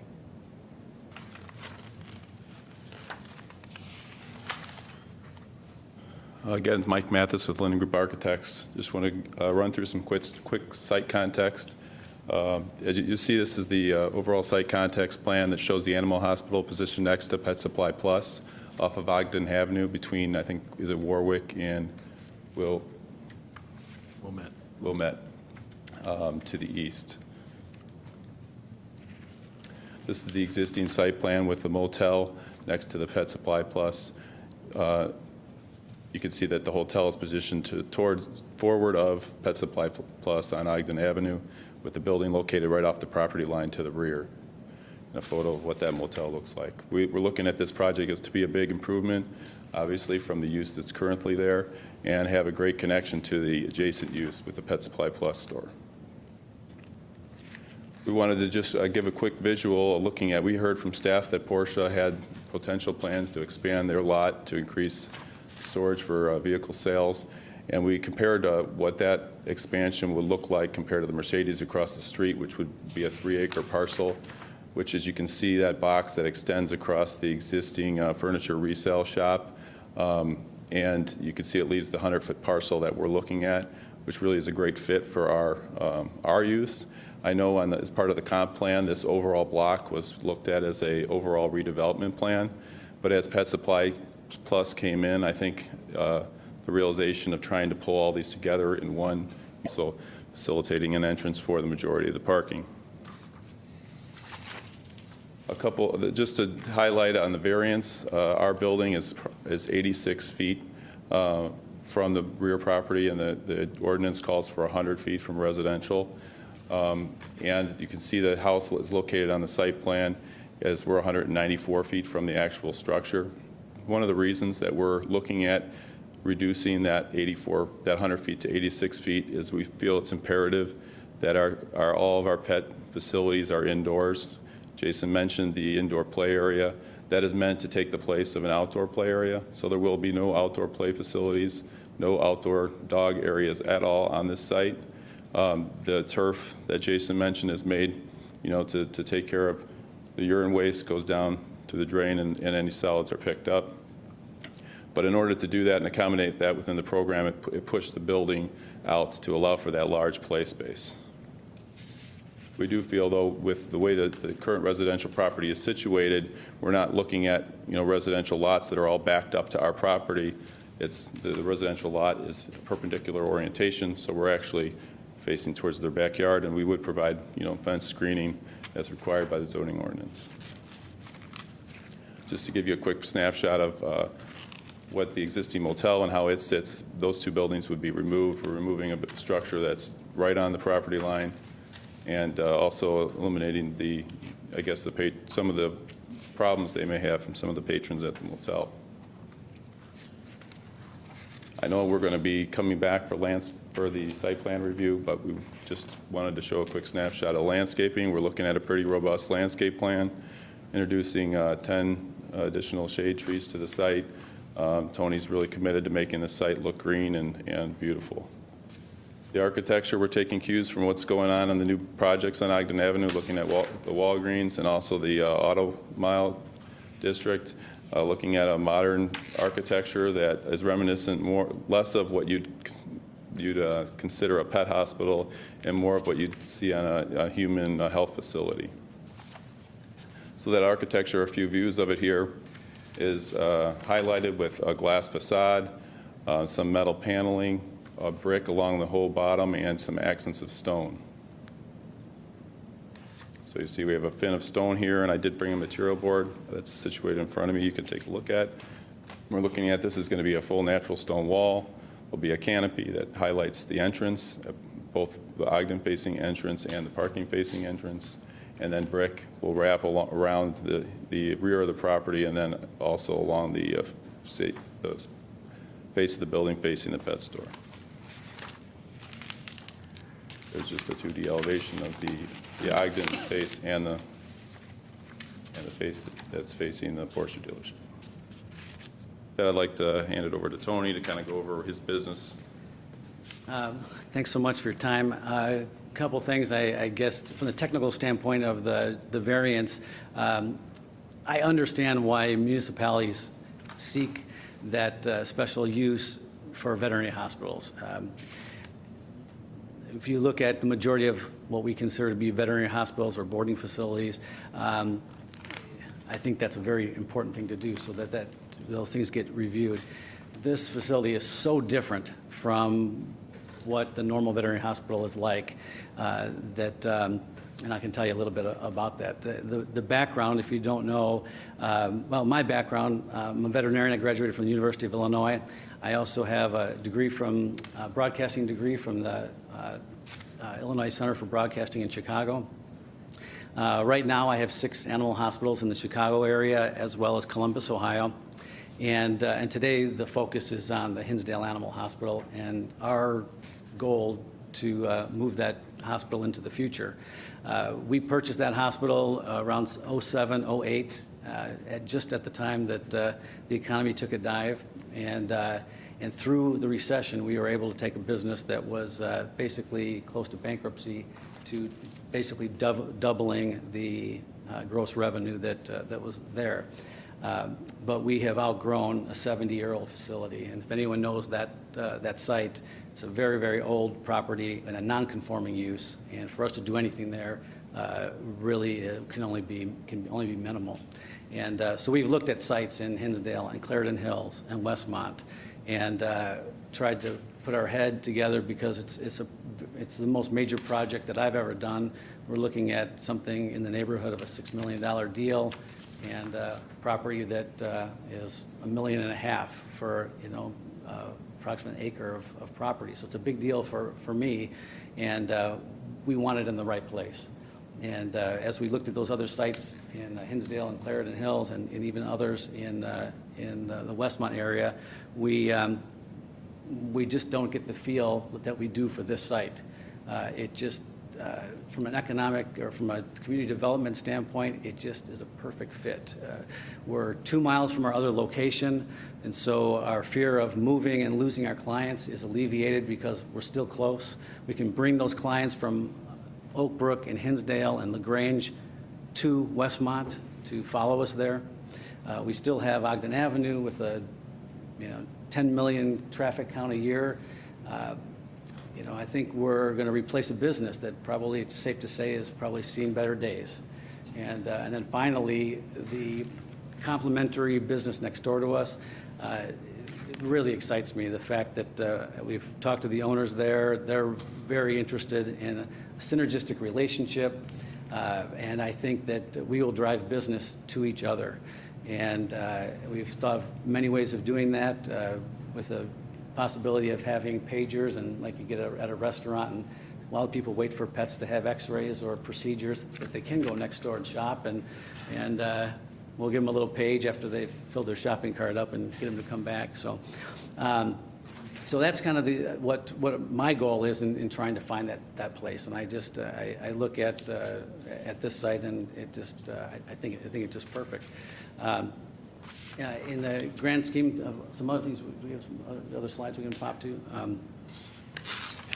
I can kind of give you just a little overall view of what we do differently than other veterinary hospitals. We're a full-service facility, along with state-of-the-art medical and surgical care.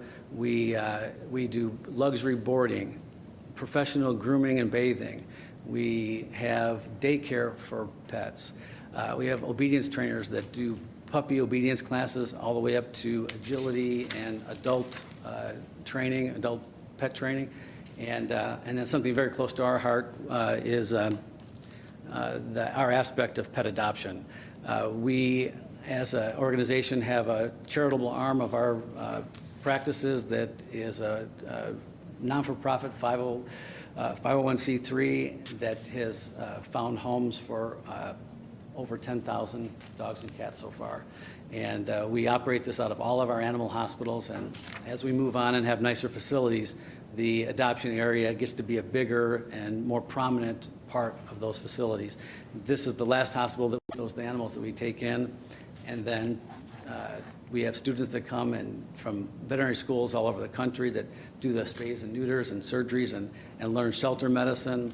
And then from a business standpoint, we're creating our own clients. The people who come maybe past many vet hospitals, but if they adopt their pet from this facility in Westmont, they come back to Westmont.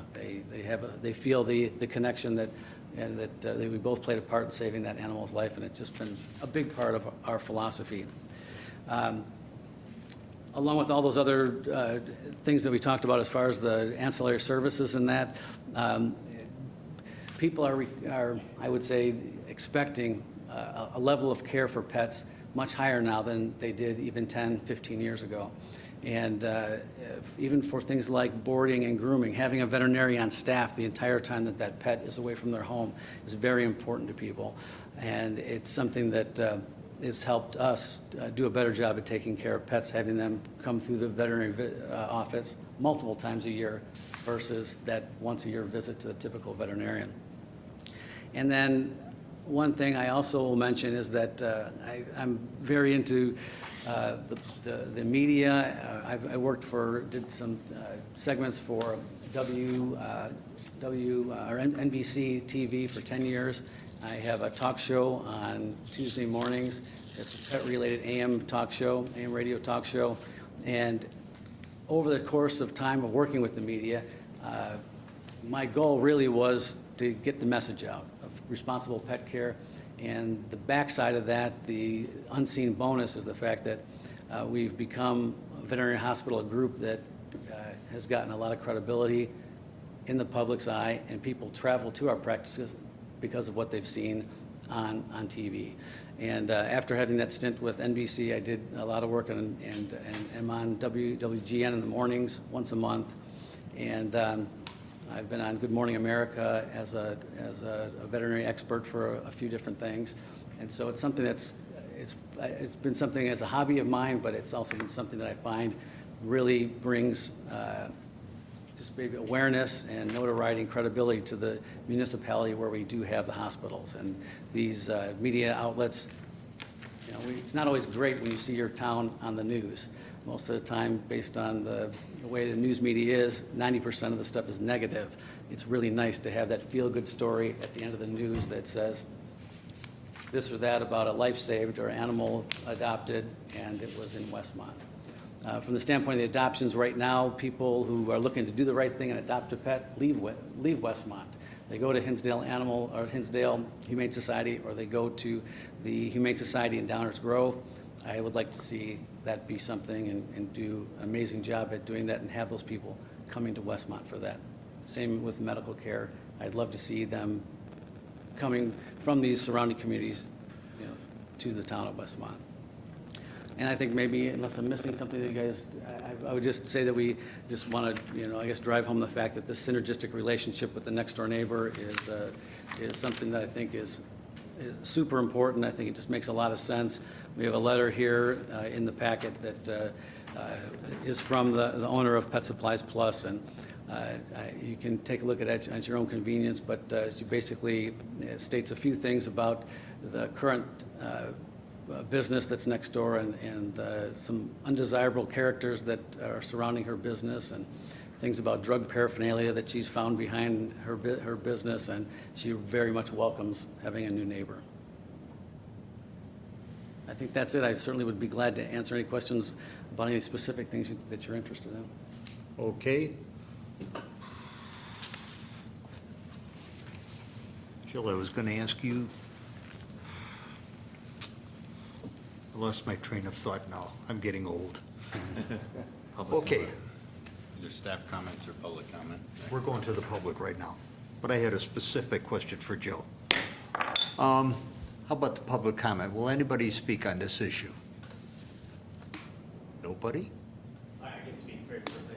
Please, I'm actually a veterinarian with Dr. Kramer, and I'm one of the owners. if you would come up and give your name, please. John Michael, I'm one of the veterinarians with Dr. Kramer, and I'm a partner here at the Hinsdale Animal Hospital. And actually, my parents reside in Westmont on Connemara, as it came up a little bit earlier. And you know, growing up in the area, I can definitely say there's nothing like this in the area, and something they're very much looking forward to bringing to the area as well. Thank you very much, sir. Nobody else? Okay, we'll close the public comment. We'll start with staff. Both uses, the vet and the indoor kennel, require special uses and a variance to be within 100 feet of a residential district. Because of these requests and because of our comp plan recommendations, we asked the applicant to present to the Economic Development Committee. Our comp plan recommends retail redevelopment in this area with the potential for a future combined redevelopment with the adjacent lot. The EDC had a vote that was nearly split, with one additional member voting positively. And the negative votes were due to the comp plan recommendation, but the group was very pleased with the site improvements that are proposed and the way the facility was presented, and that visitors would be shopping in the area, particularly at the Pet Supplies Plus. So. Okay, Jill, I remember the question. I understand you're in receipt of a letter from the pet store owner? Yes. Okay, and could we have that as part of the public record then? Yes. Enter it as part of the public record? Right. Yes, I know, but I just wanted We can enter that. cover the base. Can I make a comment too? Sure. Before you get to your comments? You made one comment about the 2 cross-access easements with Pet Supply Plus, and I think you said, and the ability to share parking. I don't, so I guess one of the concerns, 120 visitors plus a day for all. Yes. It's over, our hours, this is part of the, we talked about the uniqueness of the facility. We could be 7 a.m. to 8 to 8 p.m. 8 p.m. So it's over a 13-hour period.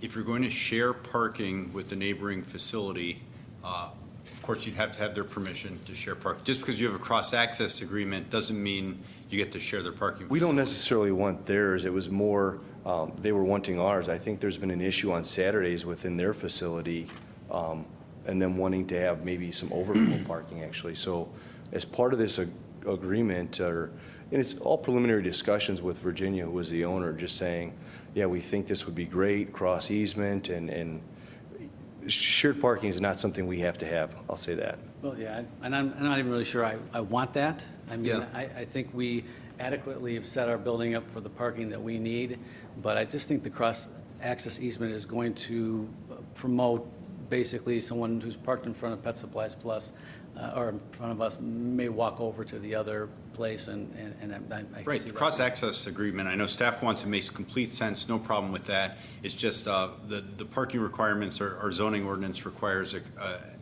actually an easement, like a covenant, to be recorded against both properties to allow for that.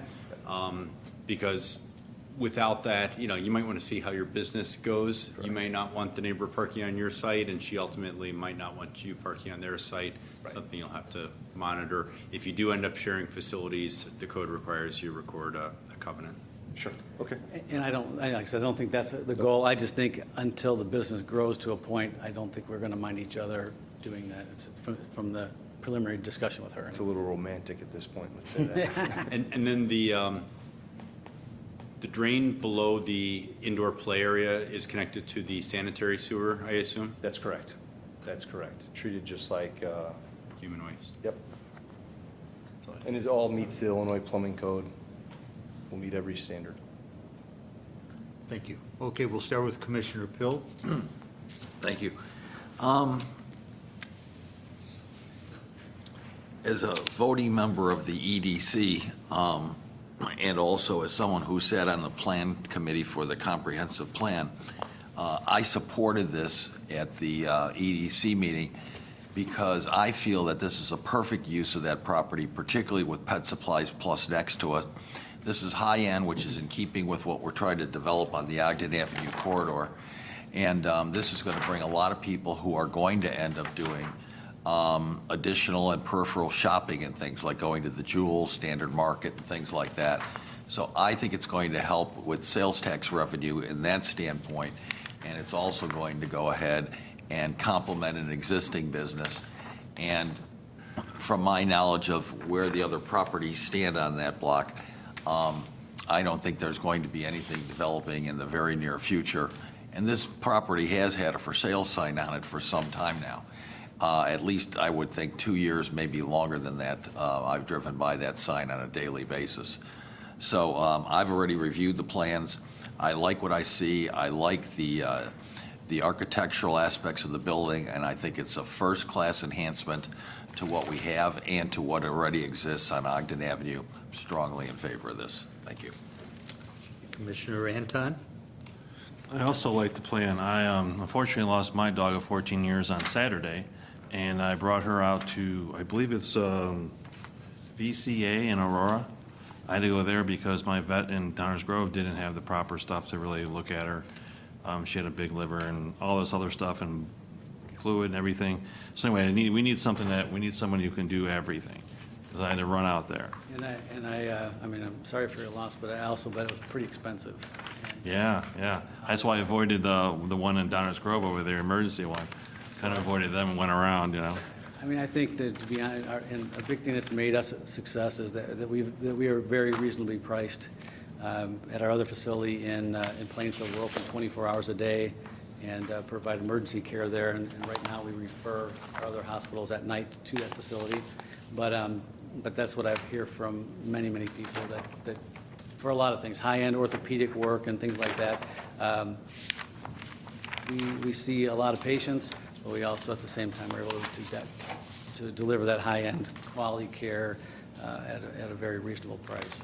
That was my point. I think it's necessary. I think it's a good addition, and again, it complements Pet Supplies. I was always in there. And if you don't have to go out in Ogden to get to you guys, That's a great thing in the back there, it's a good trick. But it looks really great. I like it, it's high-end. Having indoor facilities for everything is pretty impressive. Like your commitment, like the passion. Good luck with it. Thank you. Commissioner Van Buren? I too like it, and the couple questions I have is, when Bob Rohrman came into here, he had to have Oak Brook Toyota dealership in Westmont. And thought that probably Oak Brook would add some prestige to the name. Well, you see that Mercedes and everybody else found that Westmont was enough, and now Westmont is the first word because that's where you go for high end. You see Hinsdale and Westmont. How about Westmont and Hinsdale? I'm very open to that. I think, we've been so successful in Hinsdale in doing what we've done. The move makes me somewhat nervous in general because of that. But and a lot of the people that we have going to our place now don't want us to move. They like the homey little feeling of this 70-year-old facility. But I know over the years that clinic's been there, a lot of people have done exactly what you have done. They've found that they couldn't get the services they needed there, and they've gone elsewhere. And probably when they went into a much, higher-end, beautiful facility for boarding, grooming, dog training, and some other things, they may have stayed at that veterinary hospital as well. No, I'm not opposed to that. I think right now we're just trying to make sure that we are able to have our current clientele understand that Hinsdale Animal Hospital and what you think of that level of care and compassion is only a mile and a half down the road, and that they continue to come there. And that hopefully, I don't know what Hinsdale people think back and forth, but maybe if they think that that's Hinsdale Animal Hospital, maybe all those people who are looking for that prestige will come to Westmont, from Hinsdale and Oak Brook. That's what I'm hoping. Down the road, we'll see how we de-emphasize Hinsdale. And my second question is this: other than that you'll bring business to Westmont and that business will filter through the Pet Supplies Plus, is there anything that you do over there that's going to give us any sales tax revenue? Not significantly. I really, There's just not that many collars to sell. Yeah, And with Pet Supplies Plus, anything that we would sell, we would be a majority in the conflict with her. So part of what we're trying to do is say, we're going to bring a lot of people into our building that are going to shop next door to her. And at one point, we talked about the concept, what if our buildings were joined together? Everybody would probably be pretty happy about that because we'd be bringing a lot of people in to do retail shopping. Because that's a real high-end spot for good sales tax revenue. Yes. Right? We're losing that. And we understood that. There were a couple things we couldn't overcome, but we thought, look, we're going to bring a lot of people in from Hinsdale and Oak Brook, down Ogden, and they're going to do shopping. When they come in for procedures, they come in, drop their dog off for an hour, they're going to go mingle, whether it's Starbucks, whether it's something to eat or Jewel, or get some shopping done, or next door to Pet Supplies Plus. That's what we're really hoping.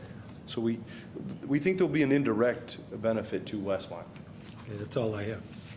Commissioner Fidesco? I have a few comments. As far as the comprehensive plan, there was a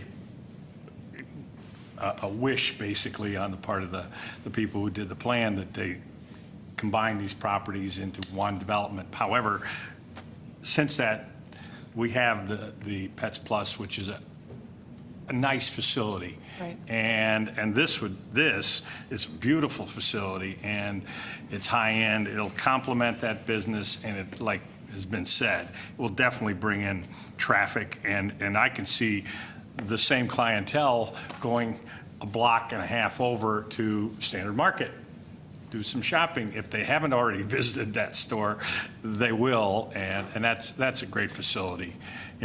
So I like the idea. I can make them wait a little longer, just enough time to go buy a Porsche or something. Yeah, they might. Yeah. So I think it fits, and it will definitely bring in people. And I understand I'm going to kind of segue into the name. You have an existing business. It is in Hinsdale, and if you just called it Westmont Animal Hospital.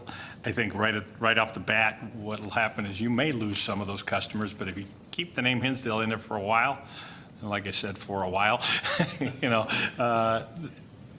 they will get used to it, and it could change. And, you know, obviously there's signage, you know, that goes along with it, but definitely the name Westmont needs to be in there. Yeah, you know, it's kind of like Marshall Fields and Macy's. I mean, slowly you transition, and next thing you know, it's just Macy's in Chicago. So I think, you know, we don't want to, he wouldn't want somebody to come up, open up Hinsdale Animal Hospital in Hinsdale after he moves out of there because the name's gone. So it's a sensitive part. Yeah, no, I get the point, and so I don't have a real problem with it, but I wouldn't like the Hinsdale Hospital in Westmont, like Oak Brook Toyota in Westmont, if it's Hinsdale Westmont Animal Hospital, or medical care facility, whatever you want to call it. But yeah, that kind of makes sense. Like I said, I think it's a great concept, and good luck. Thanks, appreciate it. Oh, I did want to make one last comment. The waste removal, Westmont has a unique contract. It's a single source waste hauler, and it is Waste Management. All commercial and residential is done by Waste Management, and the only other open is in case it's like construction, then it's different. I think they have to apply for a license, and that is open to other haulers, but for regular waste hauling, it's one company. With no fixed rates. I think they negotiate. Yeah, well, I don't know what the service and rates are. I'm just saying that it is one hauler. That's it. Sorry. Thank you. I agree with a couple other, my fellow commissioners. One, I would presume that the Hinsdale Animal Hospital is a copyrighted name registered with the state of Illinois. So you could retain that name forever Do business in limbo, and not even do business under it, but you could reserve, that name is yours. That's what I'm hoping. You are asking us to give up a prime piece of land, which is a very high sales tax generating area. I firmly believe at the very least we could expect would be Westmont Hinsdale Hospital, not Hinsdale Westmont. This is a sticky thorn. This is the town I live in, and it deserves to be first. I understand. That said,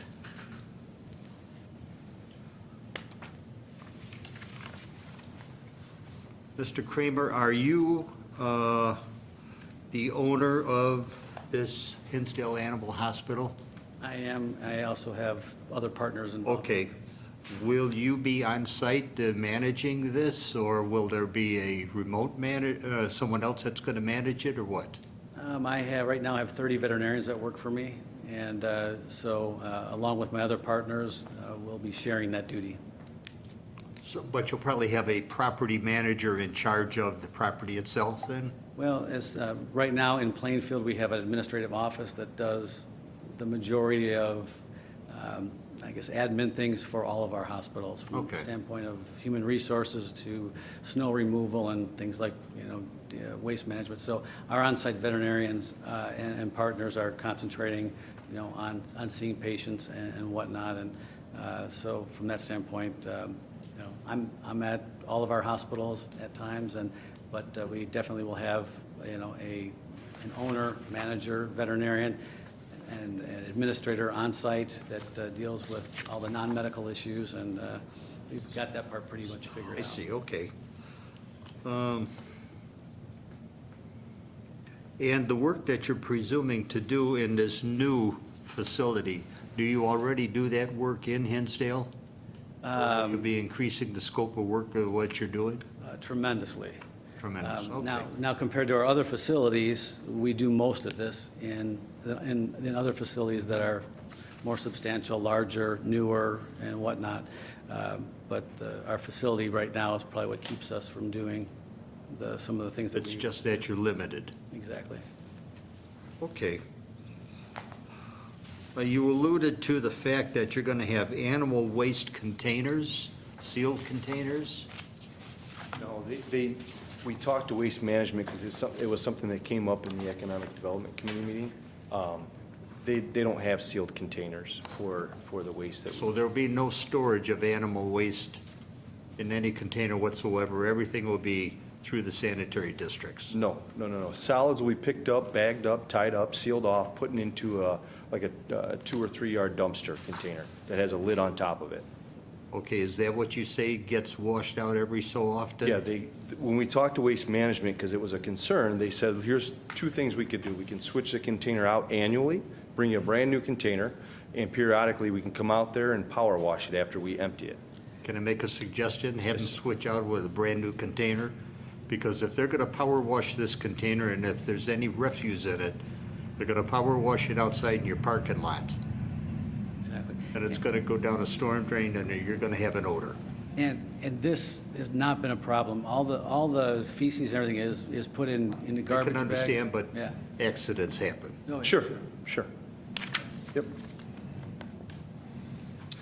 Okay, just bear with me, I got a couple items here. Okay. The type of animals you're gonna be working with, are they gonna be strictly dogs and cats? You're not going into large animals? No, it's basically. Worried about horses, kind of?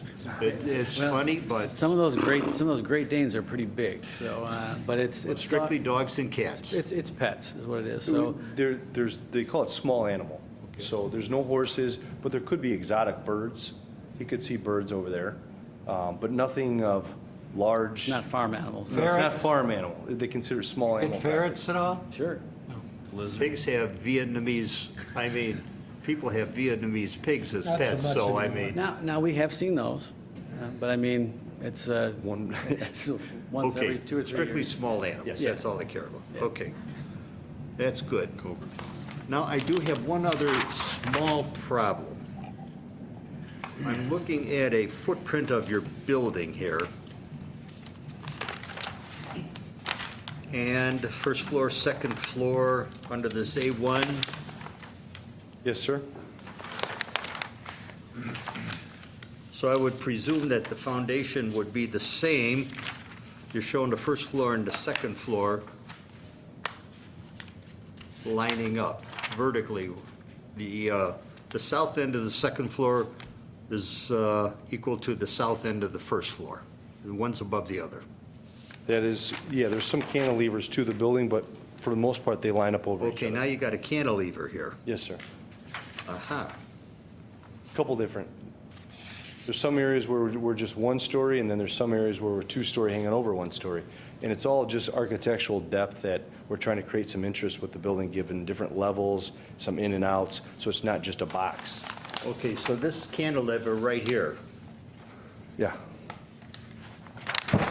okay, I question why it's not shown here. You know, the problem is, we're doing it's preliminary, it's so preliminary for us, we haven't worked out all the details. When we're doing the design of the outside of the building, we're working with the 3D model, so they're pushing and pulling walls in to try to get the form, and Mike can jump in anytime. Yeah. No, it was just a question I had. Yeah, I see one that's what it thing and is. then I don't It's see just it. not fully coordinated yet. Okay, okay, I can understand that. Above our pay grade. Above our pay grades. Not mine. I apologize. Okay. Now you're asking for a variance. Yes. And since you have to, can you allude specifically to being located within 100-foot? Would it be possible to move your building so you equal that 100-foot distance from the property line? There was, sure.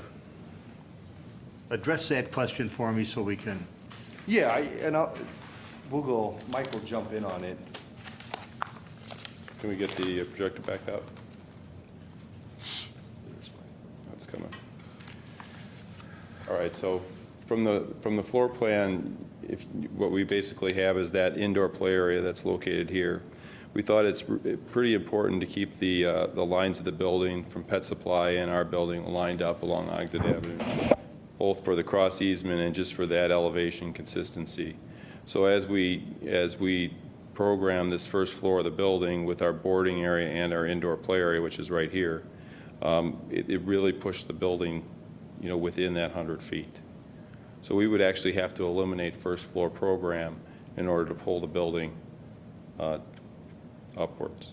At one point, we had the building in front of Pet Care Plus, and it worked. We didn't have the cross easement access, we just had parking there. But as we talked to the owner of Pet Supplies Plus, and we realized that was something they were interested in, we started pulling the buildings back to try to make them look like they're in the same alignment, again, the complementary use. So that's what started drawing us back to that. It was 14 feet. So that's what drove that. And then also trying to keep that outdoor area enclosed. I don't think it would be a problem if we had outdoor, if we were asking for outdoor kennels back there, our building wouldn't be that far back. It would just be outdoor yard area. Okay. But kind of feel like it's something I think you guys definitely want us to be fully enclosed. You guys probably wouldn't be. So to satisfy everybody, even future homeowners in back of you, you're enclosing all the play area so no dogs or cats are going to bother them. Correct. The noise, the odor, it'll all be self-contained. Makes all the sense in the world. Thank you. All right. We have 2 special uses and 2 variances, and we will combine the findings of fact for each. So we will have 1 reading of findings of fact for special use for both of them, and then 1 reading for both variances. So if we may have a reading for the special use, please. Request for a special use to allow a veterinarian office and a kennel in the B2 General Business District. Criteria 1, the establishment, maintenance, or operation of the special use will not be detrimental to or endanger the public health, safety, morals, comfort, or general welfare. The proposed use will be conducted completely indoors and will not endanger the public health, safety, or welfare through increased traffic, noise, or due to the type of business involved. Criteria 2, the special use will not be injurious to the use and enjoyment of other property in the immediate vicinity for the purposes already permitted, nor substantially diminish or impair property values within the neighborhood. The proposed use will be conducted completely indoors. It will not generate adverse noise, light, traffic, odors, or have other adverse impacts on surrounding properties. Criteria 3, the establishment of the special use will not impede the normal and orderly development and improvement of surrounding property for uses permitted in the district. Surrounding properties are fully developed. This use will not affect the ability of surrounding properties to redevelop in the future. Criteria 4, adequate utilities, accessways, drainage, and/or other necessary facilities have been or are being provided. The property is adequately served by utilities, accessways, and other necessary facilities. The applicant will provide underground detention on site. Criteria 5, adequate measures have been or will be taken to provide ingress and egress so designed as to minimize traffic congestion in the public streets. The applicant is reducing the 2 existing curb cuts onto Ogden Avenue with 1 curb cut to provide improved traffic control. Additionally, the applicant will provide cross-access easements to the properties to the east and west in order to minimize traffic congestion and to improve traffic flow. Criteria 6, the special use shall in all other respects conform to the applicable regulations of the district in which it is located, except as such regulations may in each instance be modified by the village board pursuant to the recommendation of the Plan Commission. Except for the setback variance sought, this special use complies with all codes and ordinances of the village. Criteria 7, the proposed use meets the special conditions of Special Condition 1. The applicant does not meet the special condition but seeks a variance from technical compliance with the special condition. If you are in agreement, please raise your hand. We are in agreement for the findings of fact for our special uses. Under Planning and Zoning, item 14013, I would entertain a motion to recommend approval to the Board of Trustees. Item A, special use permit request to operate a veterinarian office in the B2 General Business District. So moved. Second. Motion by Commissioner Anton, seconded by, Commissioner Fidesco. Question on the motion? Roll call, please. Commissioner Van Buren votes yes. Commissioner Anton? Yes. Commissioner Fidesco? Yes. Commissioner Pell? Yes. And Chairman Richard? Yes. Okay, we have a variance next. May we have a reading of the findings of fact, please? Request for variances to allow a veterinarian office and a kennel to be located within 100 feet of a residence district. Criteria 1, the property in question cannot yield a reasonable return if permitted to be used only under the conditions allowed by the regulations in the district in which it is located. The property's commercial zoning adjacent to residential zoning has been in place for decades. Many commercially zoned properties throughout the village abut residential zoning. It would be impossible for the applicant to locate on this property or many other commercial properties within the village and yield a reasonable return without this variance. Criteria 2, the plight of the owner is due to unique circumstances. The applicant is providing screening in the rear of the property to shield this use from the adjacent residential district. The village has granted several similar variances in the area without subsequent conflict. Criteria 3, the variation, if granted, will not alter the essential character of the locality. Many commercial businesses located up and down Ogden Avenue are located within 100 feet of a residential district. This proposed use at this location is consistent with surrounding development. The applicant will construct an attractive building with sufficient parking, which will enhance the Ogden Avenue corridor. All operations will occur indoors. If you agree with this, please raise your hand. We are unanimous in agreement. The findings of fact for a variance are hereby adopted and approved. I would entertain a motion to recommend to the Board of Trustees, item B, a zoning code variance request for a veterinarian office to be located within 100 feet of a residence district. So moved. Second. Motion by Commissioner Pill, seconded by Commissioner Anton. Question on the motion? Roll call, please. Commissioner Anton? Yes. Commissioner Fidesco? Yes. Commissioner Pill? Yes. Mr. Van Buren votes yes, and Chairman Richard? Yes. Okay, I would entertain a motion to recommend approval to the Board of Trustees, item C, a special use permit request to operate a kettle in the B2 General Business District. So moved. Second? Motion by Commissioner Fidesco, seconded by Commissioner Van Buren.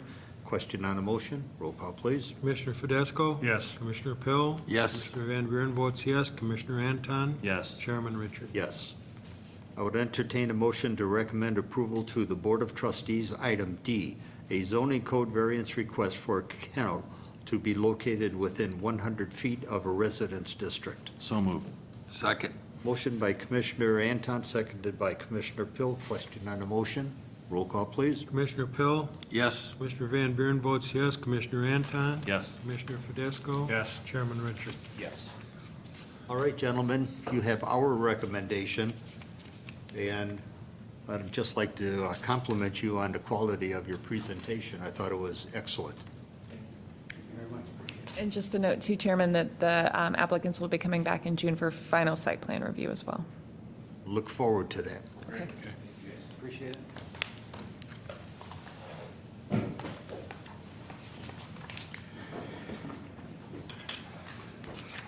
Next item, Planning and Zoning 14014, Village of Westmont regarding a zoning code text amendment as follows. A, amend Appendix A, Article 7 of Westmont zoning code regarding adding language to allow breweries within the B2 General Business District.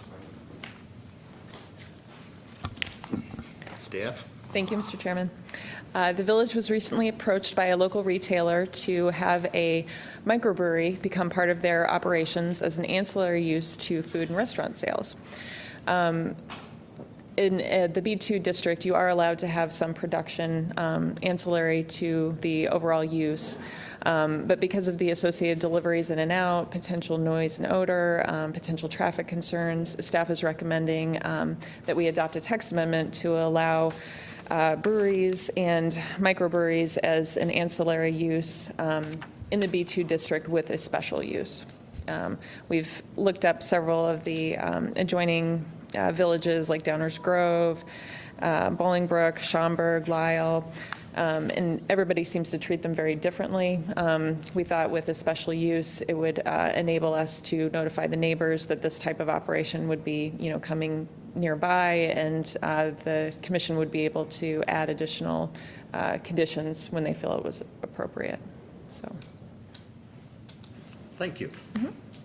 Okay, we'll start with Commissioner Fidesco and As far as, Anyone in the audience?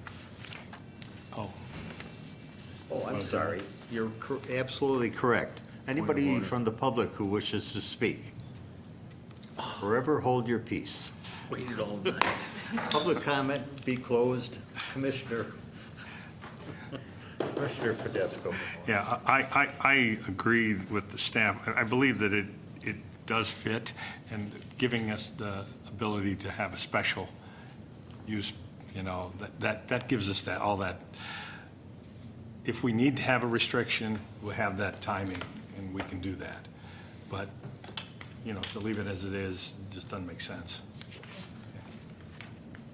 That's it. I agree. Commissioner Van Buren. I agree. Commissioner Anton. Yeah, what's wrong with the microbrewery? Love it. Everyone I've ever been has been better than a bar. So, they're a little higher end, it's nicer, probably brings more revenue in. But my experience though has been good, so I think, yeah, it's a good idea. It's a good idea for staff. Very smart. Thank you. Commissioner Pill. So, we allow them already, right? We allow them in the manufacturing district by right. Just in the M district, okay. Right. We don't allow them by right in the B2 district because there's too much production on site. Most of them have ancillary tasting rooms, but in this case, in the B2 district, the actual brewing operation would have to be ancillary to food or restaurant sales. Correct. But are you going to define it by percentage? It would be, we can, it would have to be ancillary, and we talked about, let's see, I think 25%. You could have a special condition that the microbrewery operation is no more than 25% of the food or restaurant sales. So it's something to consider. To chime in, Mike, can I join your discussion? I was hoping you would. God. Sarcasm. My question is between the brew pub and a microbrewery. And a microbrewery, a standalone microbrewery, of course, can be a fairly large operation and should be in a manufacturing district as far as I'm concerned. Think of Goose Island, that's kind of where they are, in a very industrial region. But not the microbrewery, but their brew pubs are located, in commercial corridors or restaurants primarily that happen to make beer on a smaller scale. Right. Are you thinking about allowing, well, I guess what's not clear then is we have microbreweries and brew pubs, and then we have a definition for each. Right. You talked about a special condition. I guess, are we going to say microbreweries and brew pubs when ancillary to a retail or restaurant use, and really have that as the category? If that's the intention? And does it just have to be a restaurant, or could it be also a retail store? That's what I said, retail or restaurant. Okay, yes. okay. Yeah. We would like for it to be open to the retail sales as well. Because the intention is you don't want a standalone microbrewery that's just a manufacturer. Correct. With a right. tasting room. Right. That's not the intention. Sounds right. Yeah, so we were trying to work on the correct wording. And I'm just trying to get at, if it's a microbrewery, 75% or more of their beer is sold off-site. So they've got the distribution trucks coming in, picking up cases and cases and kegs and hauling it off-site, which is not really a traditional B2 use, although you might think it's completely appropriate and it's going to generate plenty of tax and worthwhile. Well, it depends on the size too. You look at like Urban Legend, and they do very little bottling, and they probably ship once or twice a week only at a place like that. Okay, and I don't know how they operate. And then if we say that it's ancillary to a restaurant or retail use. Which they don't have. Right, but they're in the M district. They're in the M district. Right, and this is the definition that we found from the Brewers Association. We could also craft our own definition that's more restrictive too, and the commission might be more comfortable with that. I'm certainly in favor of expanding and opening this up. I mean, I'm not sure the wordsmithing either, but I certainly would favor this.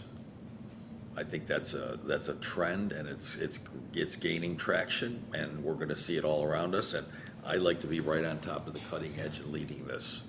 We have space too. And we have businesses that want to do that and expand this way. Given the opportunity, they're going to generate more revenue for us, so. Correct. Correct. You're here, fill the mugs. And with the appropriate regulations, it can be. So very what helpful. are we voting on then? Are we going to vote on? There's a text amendment that she's, right? We don't have a specific language.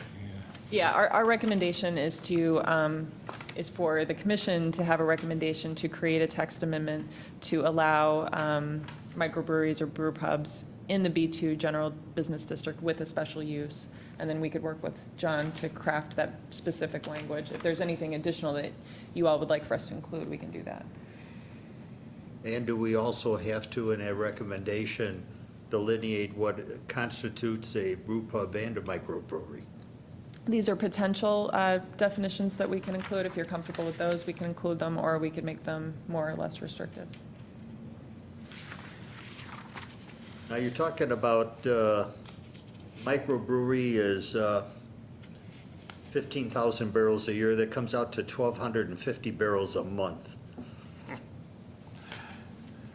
Times 4, that's 300 barrels a week roughly that they're going to be shipping.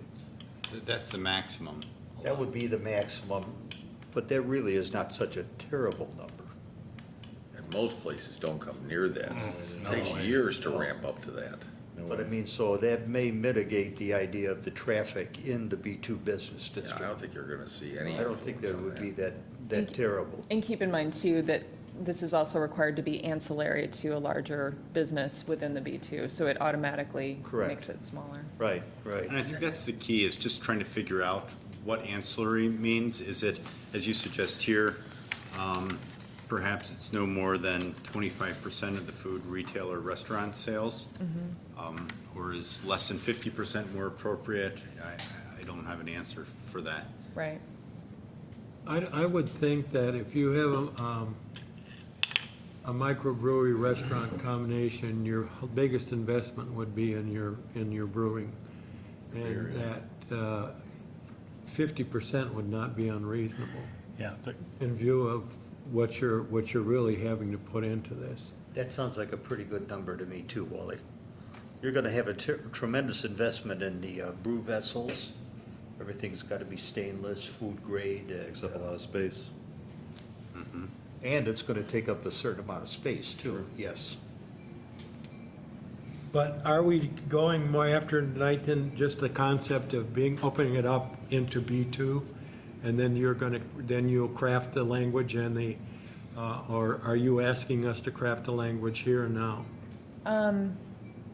I think we'd like the general concept to be crafted, and then we can go to the board with specific language. So she crafted language, that's the recommendation that's in front of you. And if you want to change that now, you have the right to change it. If you're okay with this draft language, you can recommend it and put the burden on staff to tweak it as necessary between now and the board level. It's already okay in the M district, Yeah. so we don't have to worry about that. I'll tell you what, from what Wally just said and what I agree with then, is your second paragraph where you potentially add condition 11, if you change the 25, I think 25% to the 50%, I would feel more Okay. comfortable with that. I agree. I would too. I would too. It serves pretty much, it Yes. gives a business a fair amount of leeway. Right. One of the things that we didn't want to do was make it so specific, because the business is constantly changing, and we felt like with a special use, you can add special conditions to that. Right. As it grows and becomes more prevalent, we can work through that. Sure. I would always be happy dealing with their problem as they're growing. I don't have Hopefully it won't be a problems problem. with that. I hope they all grow well. Yep. Would you be happy with that then? Can you formulate pretty good? Yes, I think we can. Okay. You can make the motion. I would entertain a motion to recommend approval to the Board of Trustees. Planning is item 14014. Item A, amend Appendix A, Article 7 of the Westmont zoning code regarding adding language to allow breweries within the B2. Now, I'm going to include B1. It's not, I don't think we're ready for B1 yet. I think we'll start with B2, and then Okay. if we get direction later, we could in the expand it. B2 general business district. Motion? So moved. Second. Motion by Commissioner Van Buren, seconded by Commissioner Fidesco. Well then, Jill, on your proposed text, you're going to strike the B1 Limited Business District out. Correct, yes, that was a mistake. So we would have it as a special use for brew pubs and microbreweries within the B2 General Business District, and have a special condition that it be no more than 50% of food, retail, or restaurant sales. Just out of curiosity, why would you not want it? Like, I go to Emmett's in Downers Grove on occasion, and that's a perfect, I would assume that's their B1 area. It's certainly similar to ours. And it seems like it's a great place to go. Greg, I wouldn't have a problem either. John, could we do it since it's not published? No. That's what I thought. That's why I asked that it be struck. Well, it's not published, but it's in here. Oh, Yeah, No, it's in Jill's notes, but it's not published in the. oh, I understand When that. we then. originally talked I didn't about- know if there was other reasons. No, I think there was an inquiry made by a business in the B2 district, so this was being considered first, and probably if the commission was open to it, next can be the B1. Maybe it's something that when this gets up to the board level, we can throw it out to the village board. What do you think about the get direction. B1? And if they provide some direction, it'll. If we want to give them direction right now, I would have no trouble including at the board level the B1. Got a TIF district for the downtown, brew pub might be coming, you never know. There you go. Okay, so you got a motion, is it second? I have a And motion. we've We have a agreed motion and to a second. change the 25 to 50. yes. Correct. And we're dropping off the B1 limited district right now because it wasn't published as such. Correct. No other questions, sir. May we have a roll call, please? Commissioner Van Buren votes yes. Commissioner Anton?